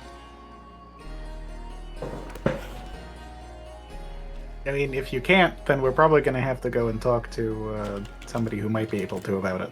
So, Well, let me see. Yeah, I'll hand it to you. Can I roll to see if I can try to decipher it? Yeah, give me some intelligence to try and figure out the cipher.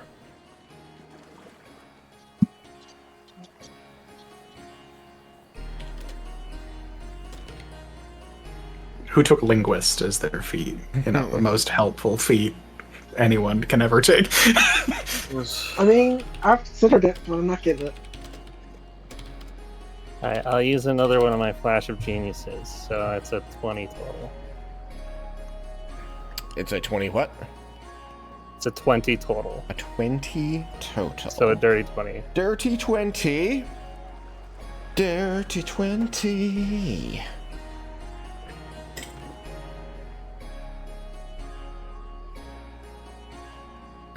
This is like no cipher you have seen before. You try all of Vendar's tricks on this thing, and that guy was really good at this kind of shit. And he taught you all of that. You feel a couple of times, like, and you're very fast, being that you are not human, as you run through a bunch of different ciphers that you know to try and figure out what the key is. And there's a couple times where you can find this word or that word, or these things seem to make words, but the cipher doesn't work on the rest of it. So even though, like, you get hope as you go, I found the word the or something, it's got to be the. You try to decipher on the other rest of it, and it still does not piece together. So after several minutes of scanning this thing and running through every cipher you know, and then every permutation of those ciphers you can think of, it still withholds its secrets from you. This is a very strong cipher. Maybe the Tiger's Eye would know the key. If only it was written on, like, plant-based paper. Too bad it's vellum. You know, if you like You can talk to secret dead plants. plants too. Sorry, I didn't hear Twilight. I said, like, maybe if you mix, like, Speak with Dead and then cast Speak with Plants. Yeah. Cast them both. Multi-class bard, necromancer.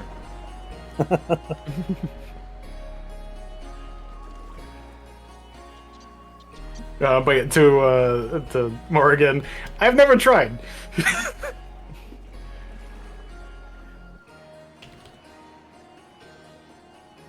It's possible though that, you know, the like sizing that's used for the paper just sort of like gums up the works in a way, and everything's just a little muffled.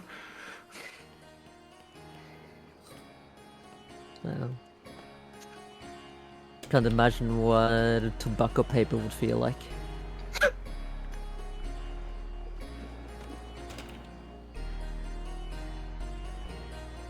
So are we bringing this to the spider's eye? Spider's eye? Tiger's eye. The spider's eye. Spider's eye. I mean, if none of us are going to be able to decipher this, Reggie says again, like, first looking at Morrigan for a little bit longer than he looks at anyone else, then I think that's going to have to be what we do. Like, he does look at everyone when he says it, but he spends a little bit longer on Morrigan. As I understand it, the Tiger's Eye has not been a member for a long time, but was at one point. Hmm.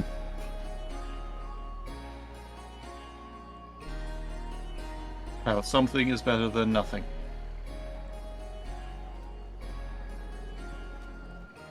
It is unfortunate. I imagine that they change their cipher relatively frequently, being a Yes. secret organization. What? If we really need to, I could contact my father, who could contact the founder. I think we should try and work with the resources that we currently have before we reach to people like your father. Okay. Reggie seems like nervous at the prospect of bothering Vendar if we have not gone through like everything that we could do on our own.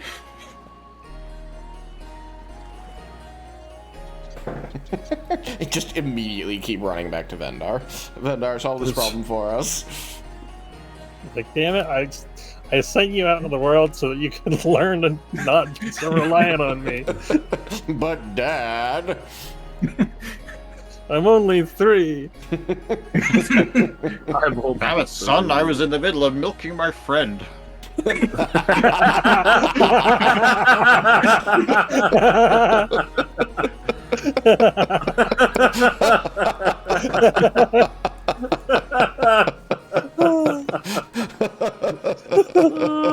I'm sorry, Laramendus, did that hurt?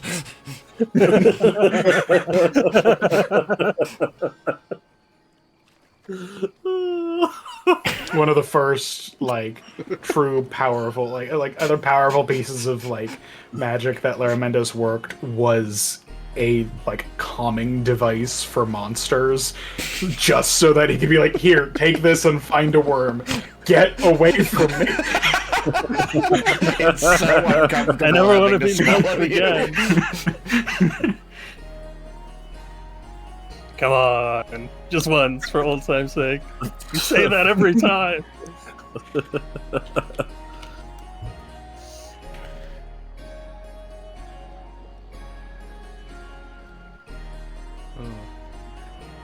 Why do you still need all this purple worm?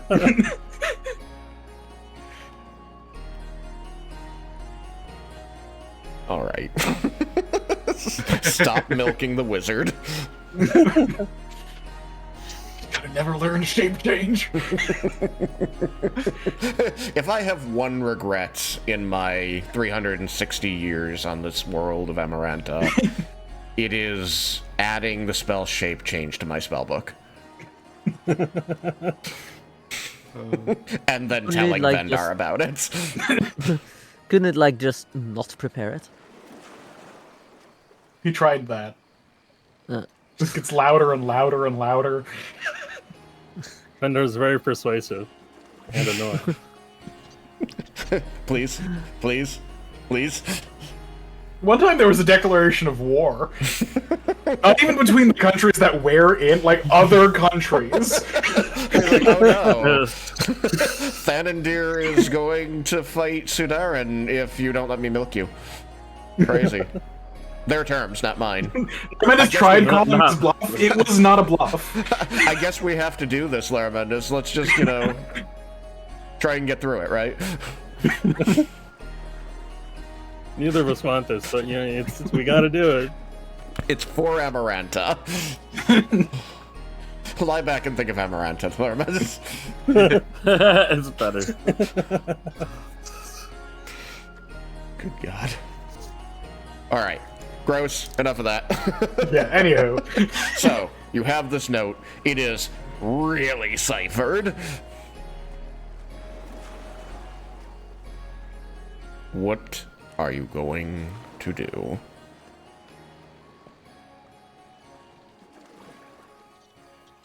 I still think we should take it to the Spider's Eye. I think that's what Spider's going to keep. Yeah, I mean, if none of us can Yeah, spiders. break the cipher, then that's at least a direction to go. She seems our strongest lead in trying to figure this out.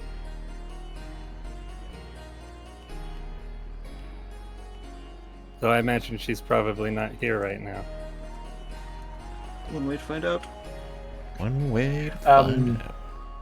what exactly are we saying in regards to the librarians? I like that.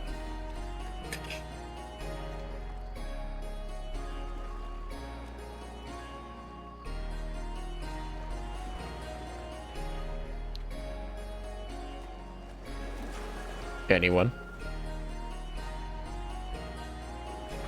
Spider Not is sure. thinking. Do you think we should lie? We Lie? could No. stretch the truth. Omit? I think it's not unreasonable for us to omit some things. I think we should also not be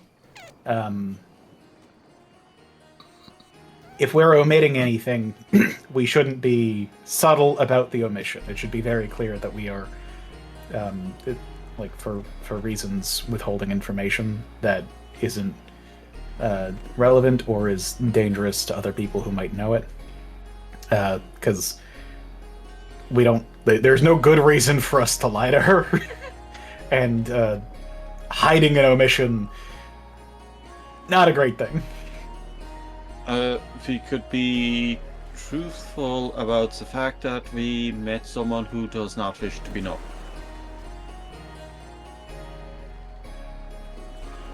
I think that's fair. We can say that we now have, because of that person, an active lead on the memory issue, and until that memory issue is solved, it's in everyone's best interest to keep things quieter. That seems like a good idea to me. Any concerns?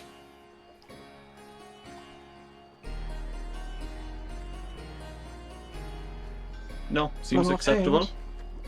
Let's go. Sounds good to me. Let's go then. Okay, well, let's go ask around and see if she's here and wanting to meet. Reggie pats the bag because of the tea leaves.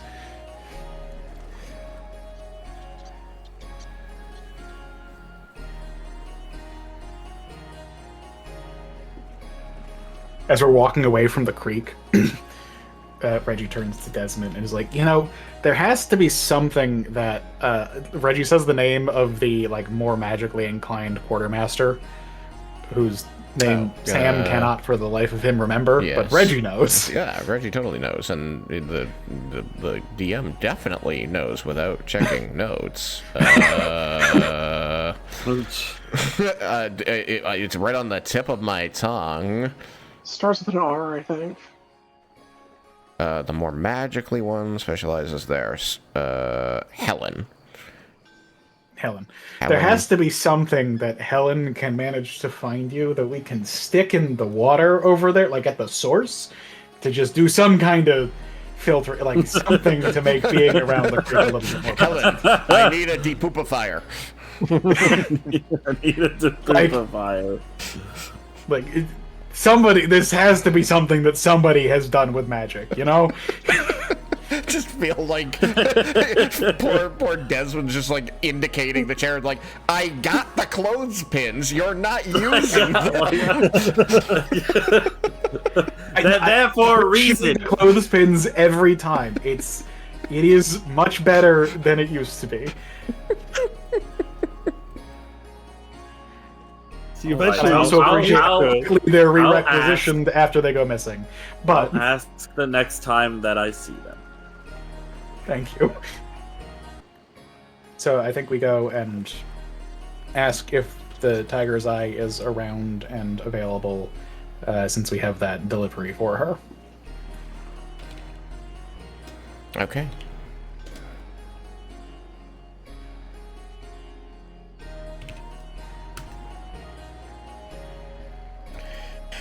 You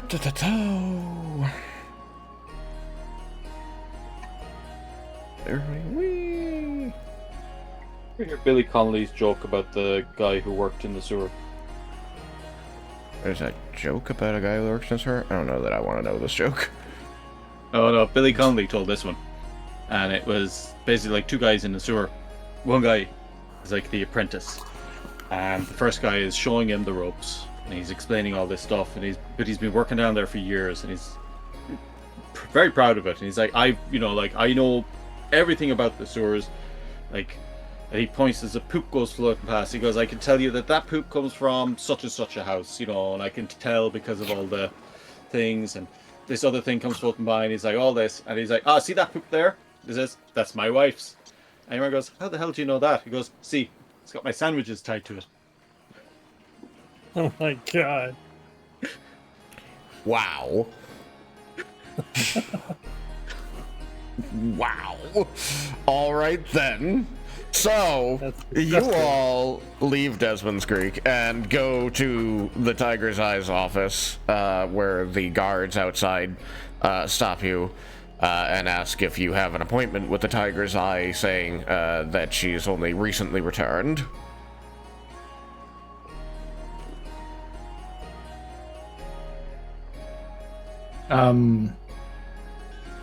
Does Reggie think that between the tea delivery and the thing about the Black Rose and the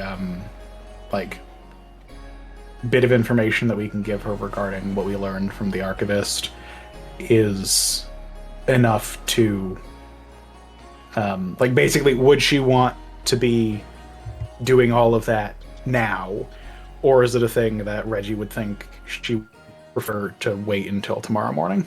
I mean, you know that she's all business, but, it might be something that you can only determine once you're in her presence. If she was out partying, she might truly, not be able to deal with it, but you also know that she is a person who believes herself infallible, so she would probably want to hear about it anyway, even if that's not a good idea. You do know her well. Also, enough. I realize your you do know is her a well enough paladin who to know can that. has lesser restoration.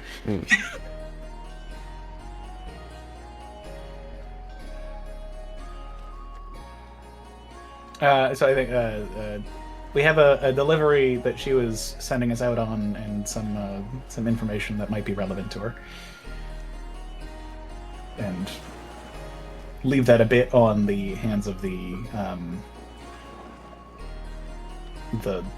guard about if that's close enough to an appointment, or just because they would have actually seen her state. They're going to look at each other and look back at you and just kind of frown. They know your group. They know you're only here for important things. I think that the orc is going to kind of sigh and say, let me check. She was in a state when she returned, but perhaps she is not in that state now. So he's going to step inside.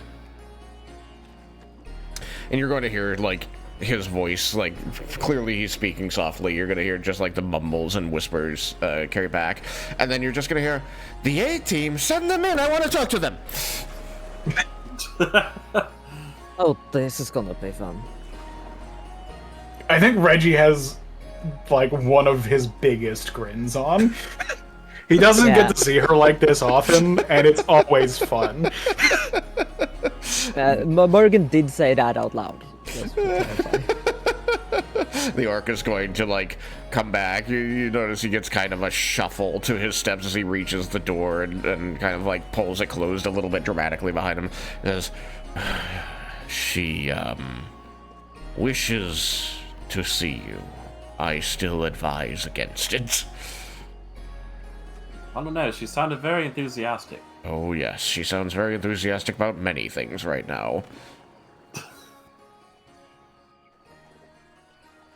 I recommend avoiding the topics of cheese.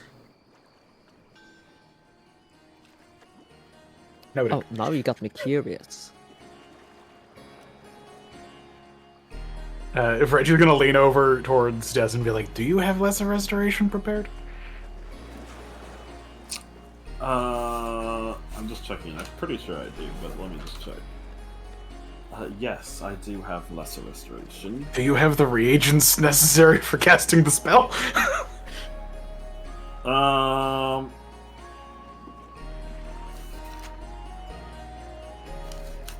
I mean, I would figure that I would have the agents, but I don't actually have list. I'll have it written what actually are the agents. Lesser restoration. I don't think it costs 50 anything. gold worth of diamond or something? Is that lesser or is that greater? Greater restoration was like 300 gold worth of diamonds. I can cast lesser restoration too. I don't think there's any. Because I 100. think I just have it written as verbal and somatic. The only time you guys used greater restoration was, it might not have a cost. The only time you guys used greater restoration was when you all got aged by the banshees. Yeah, which is why we know it has a cost. That's why You know, greater lesser does, restoration yes. doesn't. Okay, cool. Yeah, because I would have written if it had. Yeah, Yeah, I thought it Ultra was definitely something relatively cheap, but All right, so cool. you enter the room. You notice initially, like, as you're walking over, that, like, Winston is not, like, sprawled out on the books. He is, like, huddled up and, like, very agitatedly loafing under the desk. His little eye patch glimmers at you in the torchlight of the room as you enter. And you're gonna hear a shuffle of paper and a pound as a hand hits the desk, and the chair is going to spin dramatically, and she's gonna go, "Hey, team! Oh, that was too fast." Oh yeah. Hold on. This is fun. You had a good Elsementh day. It was one of the most fun Elsementh days that I cannot remember. And Sounds she's like a like party. wavering back and forth in the chair as she leans heavily on the desk. And then, like, as she slowly settles into a more stationary position, she goes, "The fights were spectacular. The lightning perfectly timed. I wanted to tell you." I hear that every year the Temple of Cord does better and better with it, and it's... One day I'll get down. You really should. You know, I have this box seat. I have box seats. You should go with me, Reggie. We could watch it together. That's gotta be the best way to see it. You know? Specifically Reggie. I think we need to heal her so she doesn't keep talking out of her mind like that. Oh, but that's not fun. Yeah, She you're would no never- fun, Desmond. Don't take away my fun. I'm having good Elsementh Day. Before that, we got you some of those tea leaves. She looks, like, completely nonplussed at this information initially. And then, like, slowly, you see gears begin turning behind her eyes. And she slams both hands against the desk. She goes, "You found... Ow, that hurt! You found the leaves." We did. We didn't get any of the dry ones, but we talked to Myrtle, a very nice tree. And Sam does not remember the name of the other tree. I'm thinking. Tamarind. Tamarind. Tamarind, also a very nice tree. He didn't have any good leaves on him, but he was very clear about that, very open. The harvest at Shadeleaf is not going to be great this year. But that's because our harvest, and he, like, pulls out a bag from his bag, like, full of tea leaves, is fantastic. She's going to reach across with both grabby hands. Reggie passes it over. she like opens up and like takes a deep inhale. She goes, "Oh, this desk is too hard. I hurt my hands on it." Desmond's just gonna face palm. She's going to set the tea leaves aside, and she goes, and she stares at it for a very long moment before she, like, very, like, animatedly, like, her neck is moving way too much as she swings her head back to look at you. She goes, "You did an excellent job on your mission. I assume." She looks at the tea leaves again. She goes, "No, you did. Good job. I wanted to call you in here to tell you, good job. You do great work, and I really appreciate everything you do for this syndicate. And I don't think that we would really survive as an organization without you. And you did not tell breaking down. Can I please lesser restoration her at this point? You should get her permission for it. It's just so beautiful, all these people working together to make the city a better place. I mean, we wouldn't be able to do the things that we do to make the city the better place without you at the head, helping us make it all happen. I'm such a good Us boss. and the rest of the syndicate. Yeah, you're the best. Thank you. Reggie was sincere in that. Like, her leadership is one of the reasons that drew him to the syndicate specifically. Oh yeah. And like, I know, but she's gone. Yeah, Morgan's just egging her on. Thank you. I'm certain that there was very serious things that happened today, but I wanted to tell you about this fight that happened today, because they never let them kill each other at the Gordian Arena, right? That's not part of it. And it really inspired me that is the case. It felt like that Cord has found this balance in a way that the gangs have also found a balance. We don't kill each other down here, and it's part of what makes the city work, even though we're all kind of competing. And I thought about it a lot, because these two bruisers, they were just going to town on each other, and I really thought, this is the time, this is when one is going to die, and all the rules are going to change. And then they didn't. The one who was winning yielded.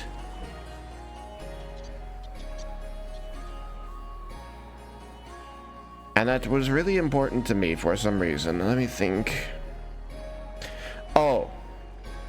It reminded me that we should never do that. When you're winning, you stay winning. Okay? I agree. I think there are ways to make sure that you don't kill people that also involve you coming out on top. No, you're killing. Yeah, this is fine. Reggie, I need you to listen to me. When you're winning, Reggie leans in close. You stay winning. Or closer, because there's still the desk between them, but Reggie does lean in. So, just his hands up on it. Pulling himself up to lean closer. And you stay ahead, and you stay ahead of all the others. And you have the information to do that. And you're right, you can do that without killing them. But sometimes, you kill them, you slaughter them in the polls. Not the polls, the scoreboard.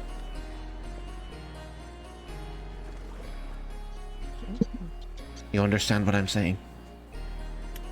Sometimes it does need to happen.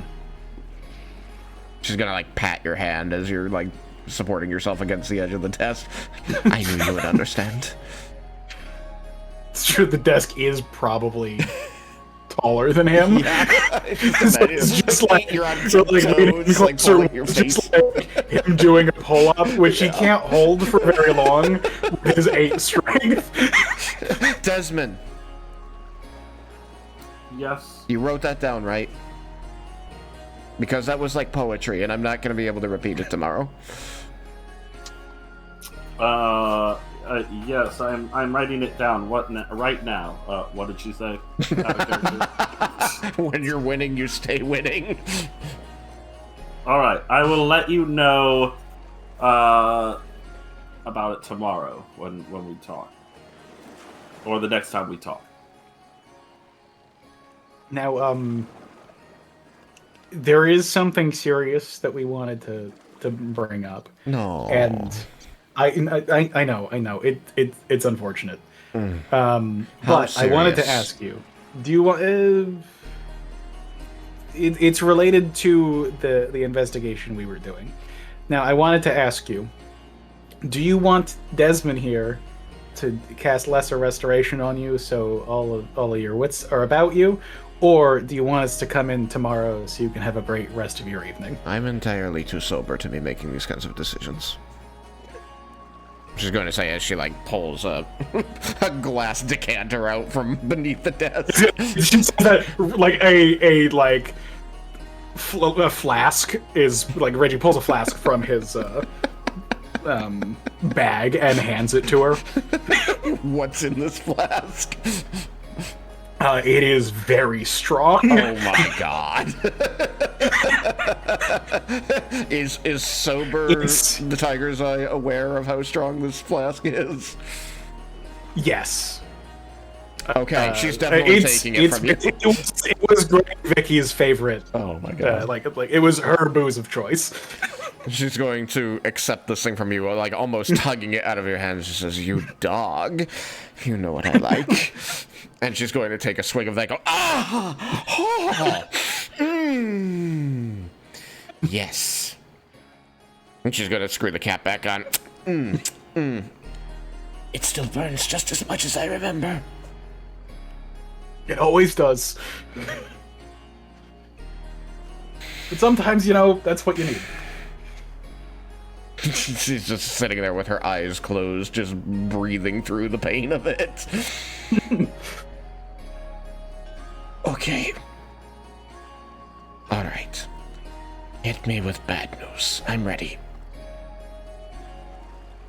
Okay, so you want the spell cast then?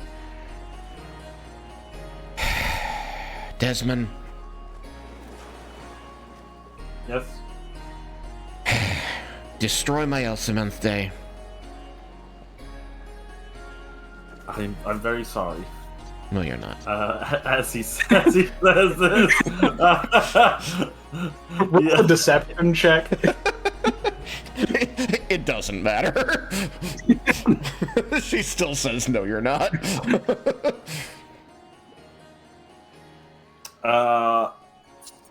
Although I do enjoy seeing you happy like this, it's very important we talk about this. And he says that as he touches her, and casts Lesser Restoration. You're going to see her, like, wincing in pain and then relief slowly detensing the muscles throughout her face. And she just sort of, like, the last of the story, she says, "You're not invited to my box seat, Desmond." That's alright. I probably wouldn't enjoy it as much anyways. That goes to fun. She's going to blink Wait, a few am I times. still invited? She's gonna be like, invited you to what? She's going to blink a few times, like she's not liking all the torchlight in this room. You can see that there's a tiger's eye behind her eye, saying, "I should not have put these torches here. They are a terrible decision." But she does not say this out loud. But eventually she blinks that unease, that discomfort away. And she makes eye contact with you, with her good eye, Reggie. And she says, "Why wouldn't you be?" Fair point.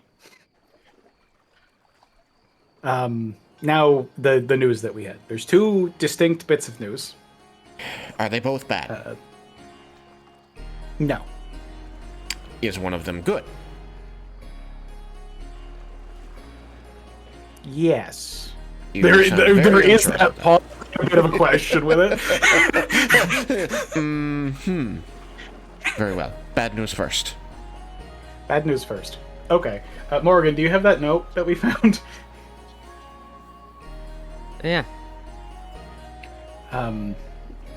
So when we were coming back into the city, we uncovered the location of an altercation, and through that investigation, Spider and Vulcan were able to find this, and Reggie gestures at Morgan coming up, presumably with both the badge and the letter. Badge and the note. You're going to show her these, Morgan? Yeah. Okay. She's going to look at them, and there's going to be a moment of silence, and then you're going to see her brow knit, her expression tighten, and she's going to cast her eye back up, over Morrigan. She's going to look into your eyes. You can see this this understanding like washing through her, and she passes her eye back over to Reggie, and she says, "This was an altercation. This was involved in the altercation." This was found at the scene of the altercation, hidden away from things. And Spider, you would know better than me. Somebody. There was a decent amount of blood. Somebody had been pinned on the ground or something, and then there were no bodies or anything like that. So this was hidden amongst things, and so it seems reasonable to suspect that the person who owned it was on the losing side of that altercation.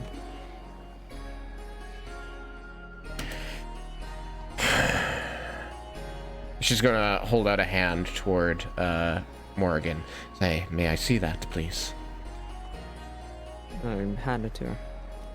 She's going to take the badge, and she's going to examine it, the cuts in the cord that you made, the shape of the leaf emblem, and she's going to slowly rest it on the desktop. And she's going to look around at the whole party, very seriously, taking you all in, and say, "This is not supposed to happen. This is not supposed to be here. These are not supposed to exist, as far as anyone is concerned. So why did you find out why someone would have hidden this near a fight? Do you have some thoughts, suspicions, guesses? Because showing this to me seems like quite bad news for the whole city. And it puts me very much not at ease." That's why this was the bad news. I think there was a quarrel and the victor possibly disposed of this. I don't know, maybe they didn't know what it meant.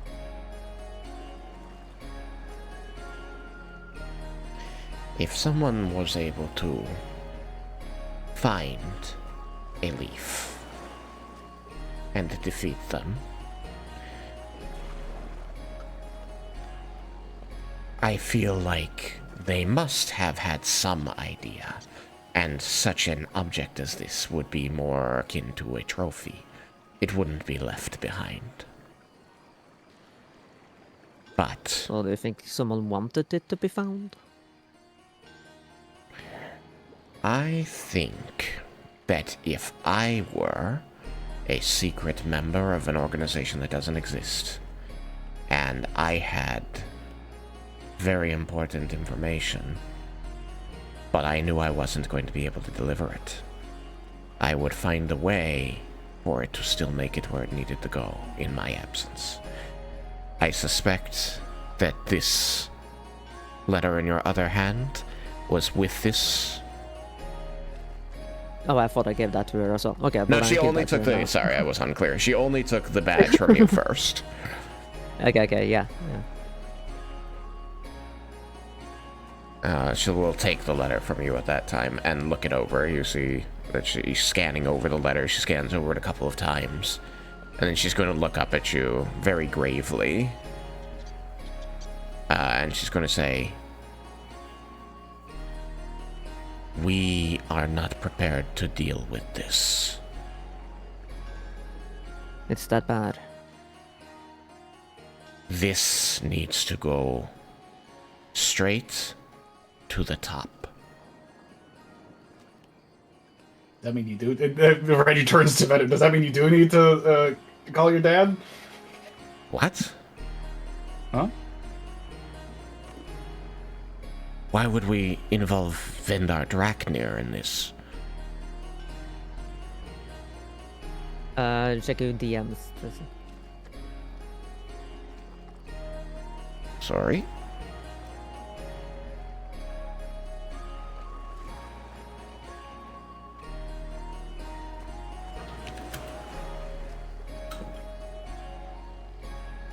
So, Are you going to answer that question? Did I come through? Did you hear me? Why would we involve Vendar Drakner in this? Is that to Reggie or to Vulcan? Well, you're the one who said, should we call your dad? So it is kind of directed at Reggie, but it's, at the group. I mean, Vulcan had seemed to think that if something needed to be informed, if certain people needed to be informed of this in ways that we couldn't handle, that would be a good way to reach out to people that we don't have a means of contacting. I was hesitant to involve Mr. Drakner just because I don't really want to waste his time with anything if we have other means of handling things, but this now feels a bit above my pay grade.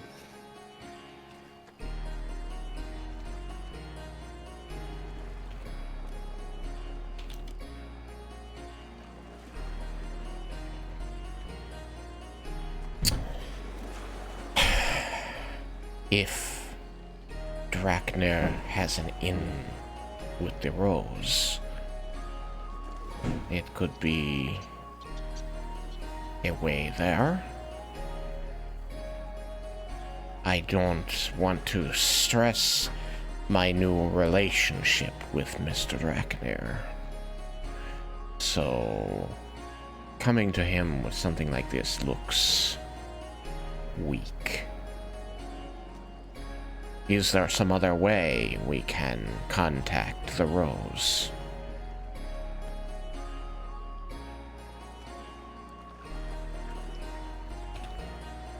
Out of character, I think that Reggie doesn't know.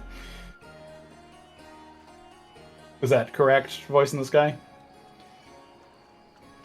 I believe that Reggie has no way of contacting the Rose, yes. There are probably other ways to do it besides Vendar Drakner. So Reggie's going to say, I mean, I don't know how I would do that. And starts looking around at the rest of the party. How much do you know about the Rose? That's to the Tiger's Eye or to Reggie? To Tiger's Eye.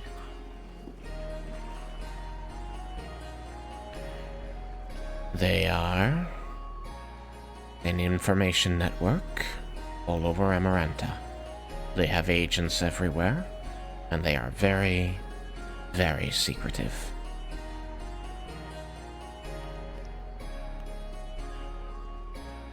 Are you asking if I am a Rose, Morrigan? There are rumors. There are rumors, aren't there? I think...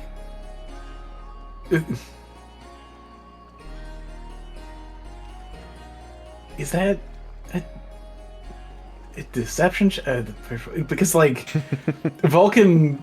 I mean, I guess technically that is a room, so I don't know. That feels like weirdly dissembling to what the rest of the party knows. I mean, she doesn't know what you know. She's definitely dissembling. It's true. I mean, Morrigan's statement. Yeah, no, like, the Tiger's Eye has no reason to know that Vulcan is just like, oh yeah, no. Like, she was part of it. That's one of the reasons why I got to be here. Like, because it worked out well that way. Like, Linda was never great at teaching him discretion, because he'll never great at it himself. I think Reggie's gonna start working on that. Reggie would know that if anyone knows any rumors whatsoever, it's probably Morgan for being a bartender. Mm-hmm. She had drunk people talk all the time. Yes. Mm-hmm. It's just usually rumors like this are just pure nonsense. Mm-hmm. You do hear this rumor in the bar now and again. It's the one that's never gone away. It's been happening as long as you've been working the bar, as long as you've been part of the Syndicate. Even before joining the Syndicate, it was one of those things that gets whispered in dark corners. People say you gotta watch out for the Syndicate. They're led by a person who used to be part of the Black Rose. She knows way too much, and she still has connections there. Nobody can pinpoint anything about it, but everybody says it. They are all very convinced of it. will say that these rumors do get embellished from time to time, so it becomes harder to believe them, but they come up enough that, like, somebody really believes at least that she was. And then they make up bigger stories based on that, you know, once she killed the leader of fucking Sudaran. In the name of the Rose. Yeah, like a secret organization would like do something in the name of their secret organization. Yeah, like, you know that's bullshit.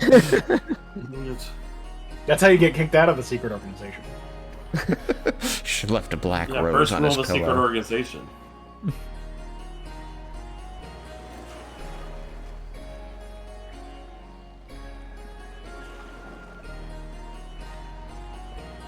So she describes basically what anybody who's aware the rose exists knows of the rose, and agrees with you very cagily that there are rumors that she is or was a rose, but she does not seem to indicate whether or not there's truth to these rumors.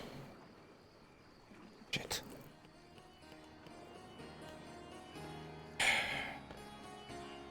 Such a good scene, or over time. Yeah. Alright. I'm gonna have What to... if there is a way? Huh? What if there is a I way? just want. Okay, no, alright, Yeah. I'm back in. You know something, she says, and you see this twinkle in her eye, like she knows something. Yeah, I haven't lost eye contact with her for a while now. I've been staring very intently. Lost eye contact or locked eye contact? No, I have not lost eye contact. Oh, like, I not kept lost. Yeah. So you are yeah. just right into her eyes. Yeah. Aye. I may know something. If it... How far would it go to get this message sent? How far would the it go top. to? I didn't understand. I'm sorry. Like how far are you willing to go to like get this sent to the top? She's going to, like, that spark of knowing something is going to kind of like flicker a little bit. She's going to say, "Are you extorting the Syndicate?" What? No. I mean, like I I was gonna said, say, I mean, the Syndicate sounds like it's the one with the information. Like, if anything, we should be extorting. she's going to say, "This is important information that needs to get back to the administration of the Rose."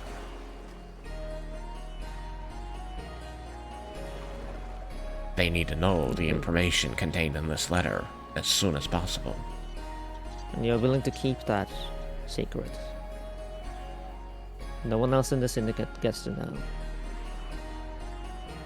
I would not give Black Rose secrets to the rest of the Syndicate, not unless I had been instructed to do so.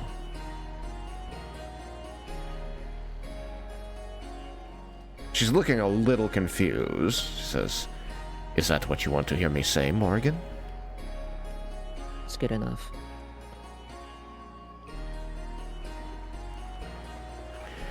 There's a spark of an inkling, like she thinks she knows something is returning to her eye. She says, "Are you going to tell us what you know?" I could tell you, but only you. Oh. You want the rest of us to go find something particularly interesting about that map over there? It's got some, like, rustic architecture on it. Why don't the rest of you keep my guards in the hallway company for the next 3 minutes? You got it, boss. Their job today was particularly drab, as I could not take them to the arena. Maybe Do next you time. mind if I drop some things off in my room? I do not mind. Only if you can be back in under 3 minutes. You can go anywhere you please, as long as it is not inside my office. What's the orc's name? Poor Reggie. he's having a tough time, you know. I'm glad you remembered that escape works to send you back to where you started. I didn't remember. I was hoping. All right. It was like, if anything is gonna do it. This scene is too good to let go, so I guess we're going a little overtime. I'm gonna go to the closet for a moment. After the room clears out, the door closes behind the rest of the party. The Tiger's Eye is going to lean forward over her desk toward you and say, "Why are you keeping so many secrets from your team, Morgan?" Some secrets are better kept hidden. I think you understand just as much as I do. Of course. You could read this message. Yes, and that is why I told you it needs to get to the command of the Black Rose.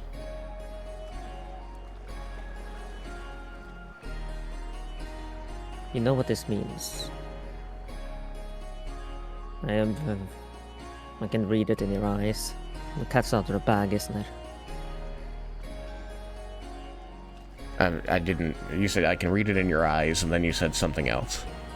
Cat's out of the bag, isn't it? The cat's out of the bag. He goes, "It could be that bad, and I need to get a handle on the situation before it tears the city apart. And the command of the Black Rose is probably the only ones with the resources to make sure that happens." I've been here for a while now. I learned that your intentions are good. At least I hope it is. Alright. I can bring the information up. Good. We'll make sure that the leader gets this. Yeah. Good. She's going to look left and right before making eye contact with you again. She says, "I think that you know the proper channels to get their attention. I do think it will be... Part of the message specifically said not to go through the channels. Yes. We wouldn't want to accidentally trip over spies within the spy organization." Things can go so deep. So, you're going to have to arrange for a meeting with the leader. Straight to the top. Anywhere in Amaranta. I have reason to believe she is nearby.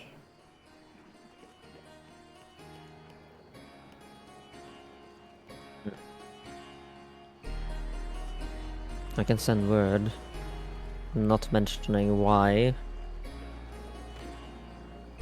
Yes, the contents of the message must be kept secret until you can speak to her directly. You want me to go to her alone? Do you wish to join? Do I wish to join you? No, I do not wish to join you. But I think that whatever the fallout is going to involve all of us. You should have your team. That will expose my position. Well, I guess that's done already, huh? She's going to kind of shrug her shoulders, opening her hands in front of her, sort of like, I don't know how much they know, but they will know more. I don't know. I trust them with my life. You've been working with them for months, years even. You trust them, don't you? Most of them. Which one don't you trust? The tin can's only been with us for a few days. You are absolutely correct. Except the tin can has one thing that the others do not have. A direct connection to the person you want to meet. So, he already knows who something about them even, you're going to meet. What worse thing can he learn? That he couldn't simply ask his father. His father seems to not want to hold much secrets from him, so he might know more than I think. He might. I think it would be wise to assume he knows even more than you about the top leadership. That's possible. Never met her. I want you to roll another insight check. Yeah. I got a 10 again. Okay. My dice only wants to roll average. You catch, while you're having this conversation, you catch a couple things that don't seem to fit quite right as you explain things in the letter, and she responds to them, telling you of their importance and why you need to do things quickly. You begin to get a feeling that her answers, there's something not quite... There's something a little off about her answers to these questions. She hasn't said anything bad or wrong, or like she's trying to mislead you down some wrong path. But it feels like... It feels like she's getting more from you with her answers than you are from her.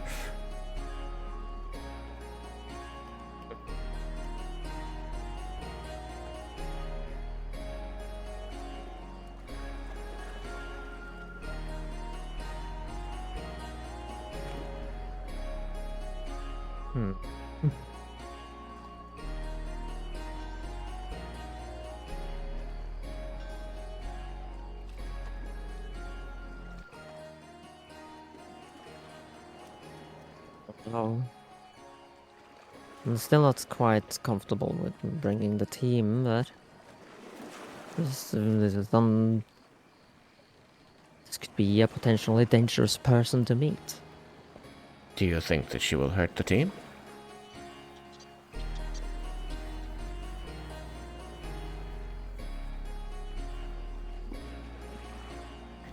She never struck me as that kind of a person. What, have you met her? Stories. Ancient history. Ancient? It's a turn of phrase. A long time ago in my lifetime.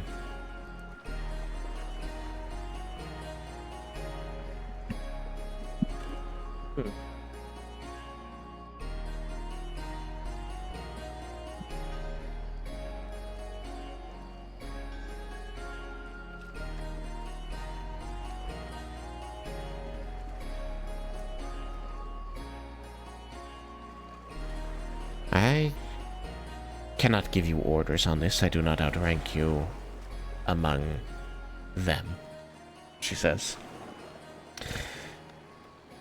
But I feel that this information came to the Syndicate, and the Syndicate must act upon it in the interest of Vulinar. So I think that the Syndicate's A-team should be the one to deliver this information where it needs to go. And this needs to go right to the top.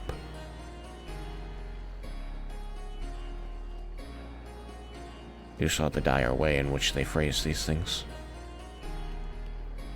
This could destabilize the whole city, the whole country. And then what would we have? Holes to hide in as the world falls apart around us.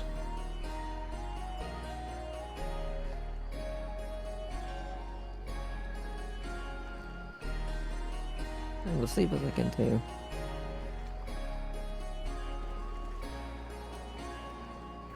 Roll me one more insight check.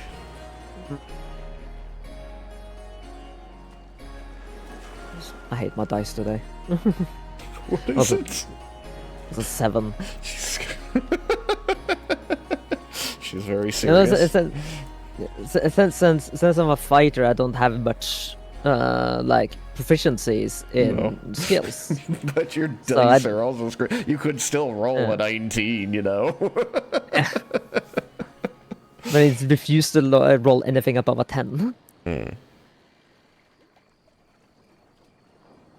I used my inspirations, so.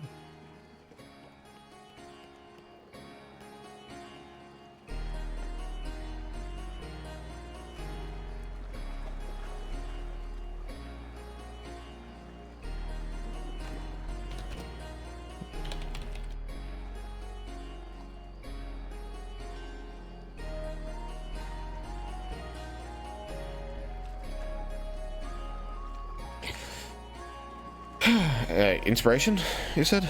Sorry. Huh? Did you say? Oh no, I already used it. Oh, already used. Okay, sorry. I got distracted by answering another player's quick question. Okay, so she's making it very plain that she wants you to go straight to the top and take your team with you for this meeting. She's probably worried that you might get attacked like whoever was carrying this message originally. Hmm.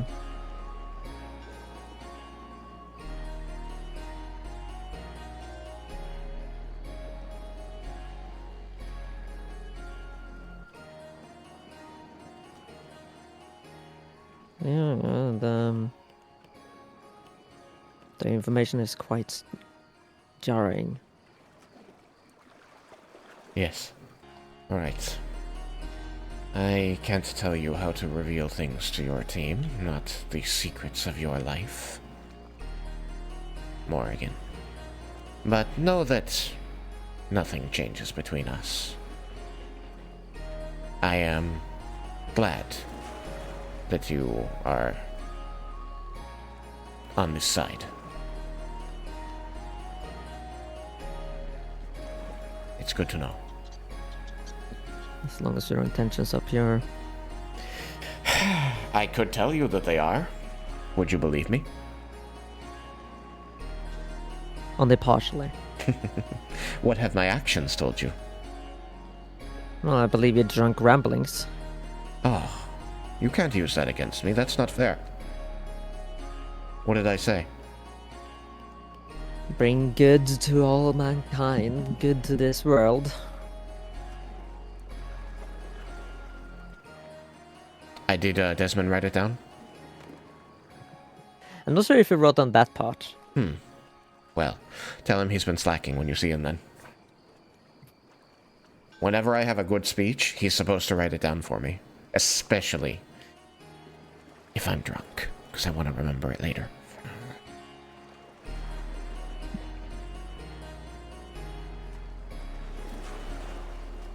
Alright.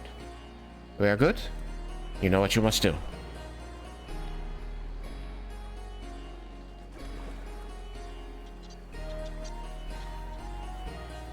Yeah, I do.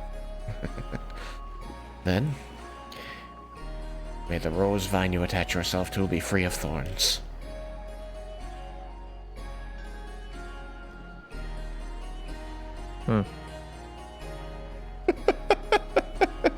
You know that is not a saying of the Black Rose.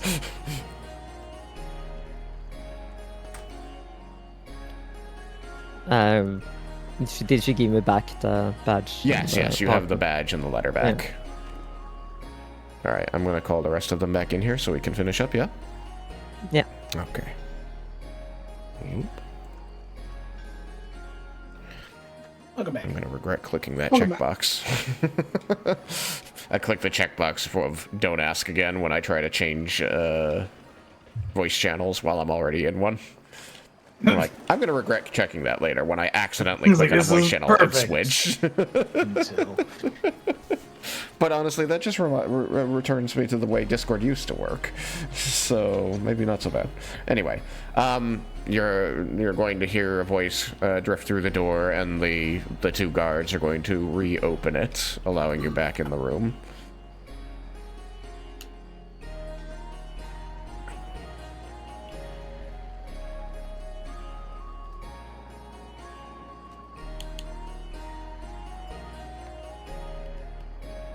All right. You have a new mission. One that has to be completed as quickly as possible. We have a lead. We have a lead on the leader. Maybe I'm still drunk. We have a lead on the leader of the Black Rose. And we didn't have to call in a favor with Vendar Draknir. You are going to have a meeting with her just as soon as it can be fully arranged.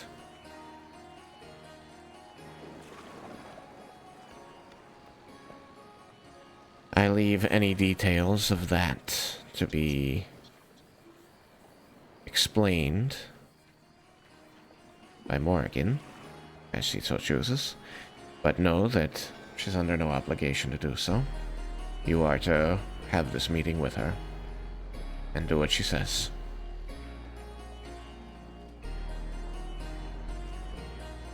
Is that reasonable, Morrigan? That's reasonable to me. Alright. Anything and everything that gets discussed at that meeting is to be kept in absolute secrecy. Don't even bring the information back to me.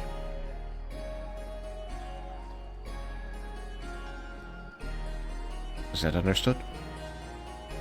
Understood. And the rest of you? Nod. Understood. Crystal clear. Desmin, Yes, understood. I was told that I made a very rousing speech earlier about how the Syndicate protects the world and makes it a better place. You wrote it down, right? Yes, I did. Good. I want to see it. He will grab the slip of paper and slide it to her face down. She's going to put her Why is hand this on piece it. of paper a cocktail napkin? She's going to lift it like she's checking cards in blackjack. What's written on this page? Is it her drunken speech? Yes. Which part? Especially underlined, when you're winning, you stay winning. Was anything before that written down? Because Bits and pieces of it. bits and pieces. So you're gonna see her kind of like scan this very quickly and then return the page face down. Just, thank you, Desmond. Do you want me to keep it? I assumed you were giving me a copy. Yes, I can make copies. I She's wasn't gonna slide aware. it back towards you. You always keep the originals. Have you been imbibing this Elsementh, Desmond?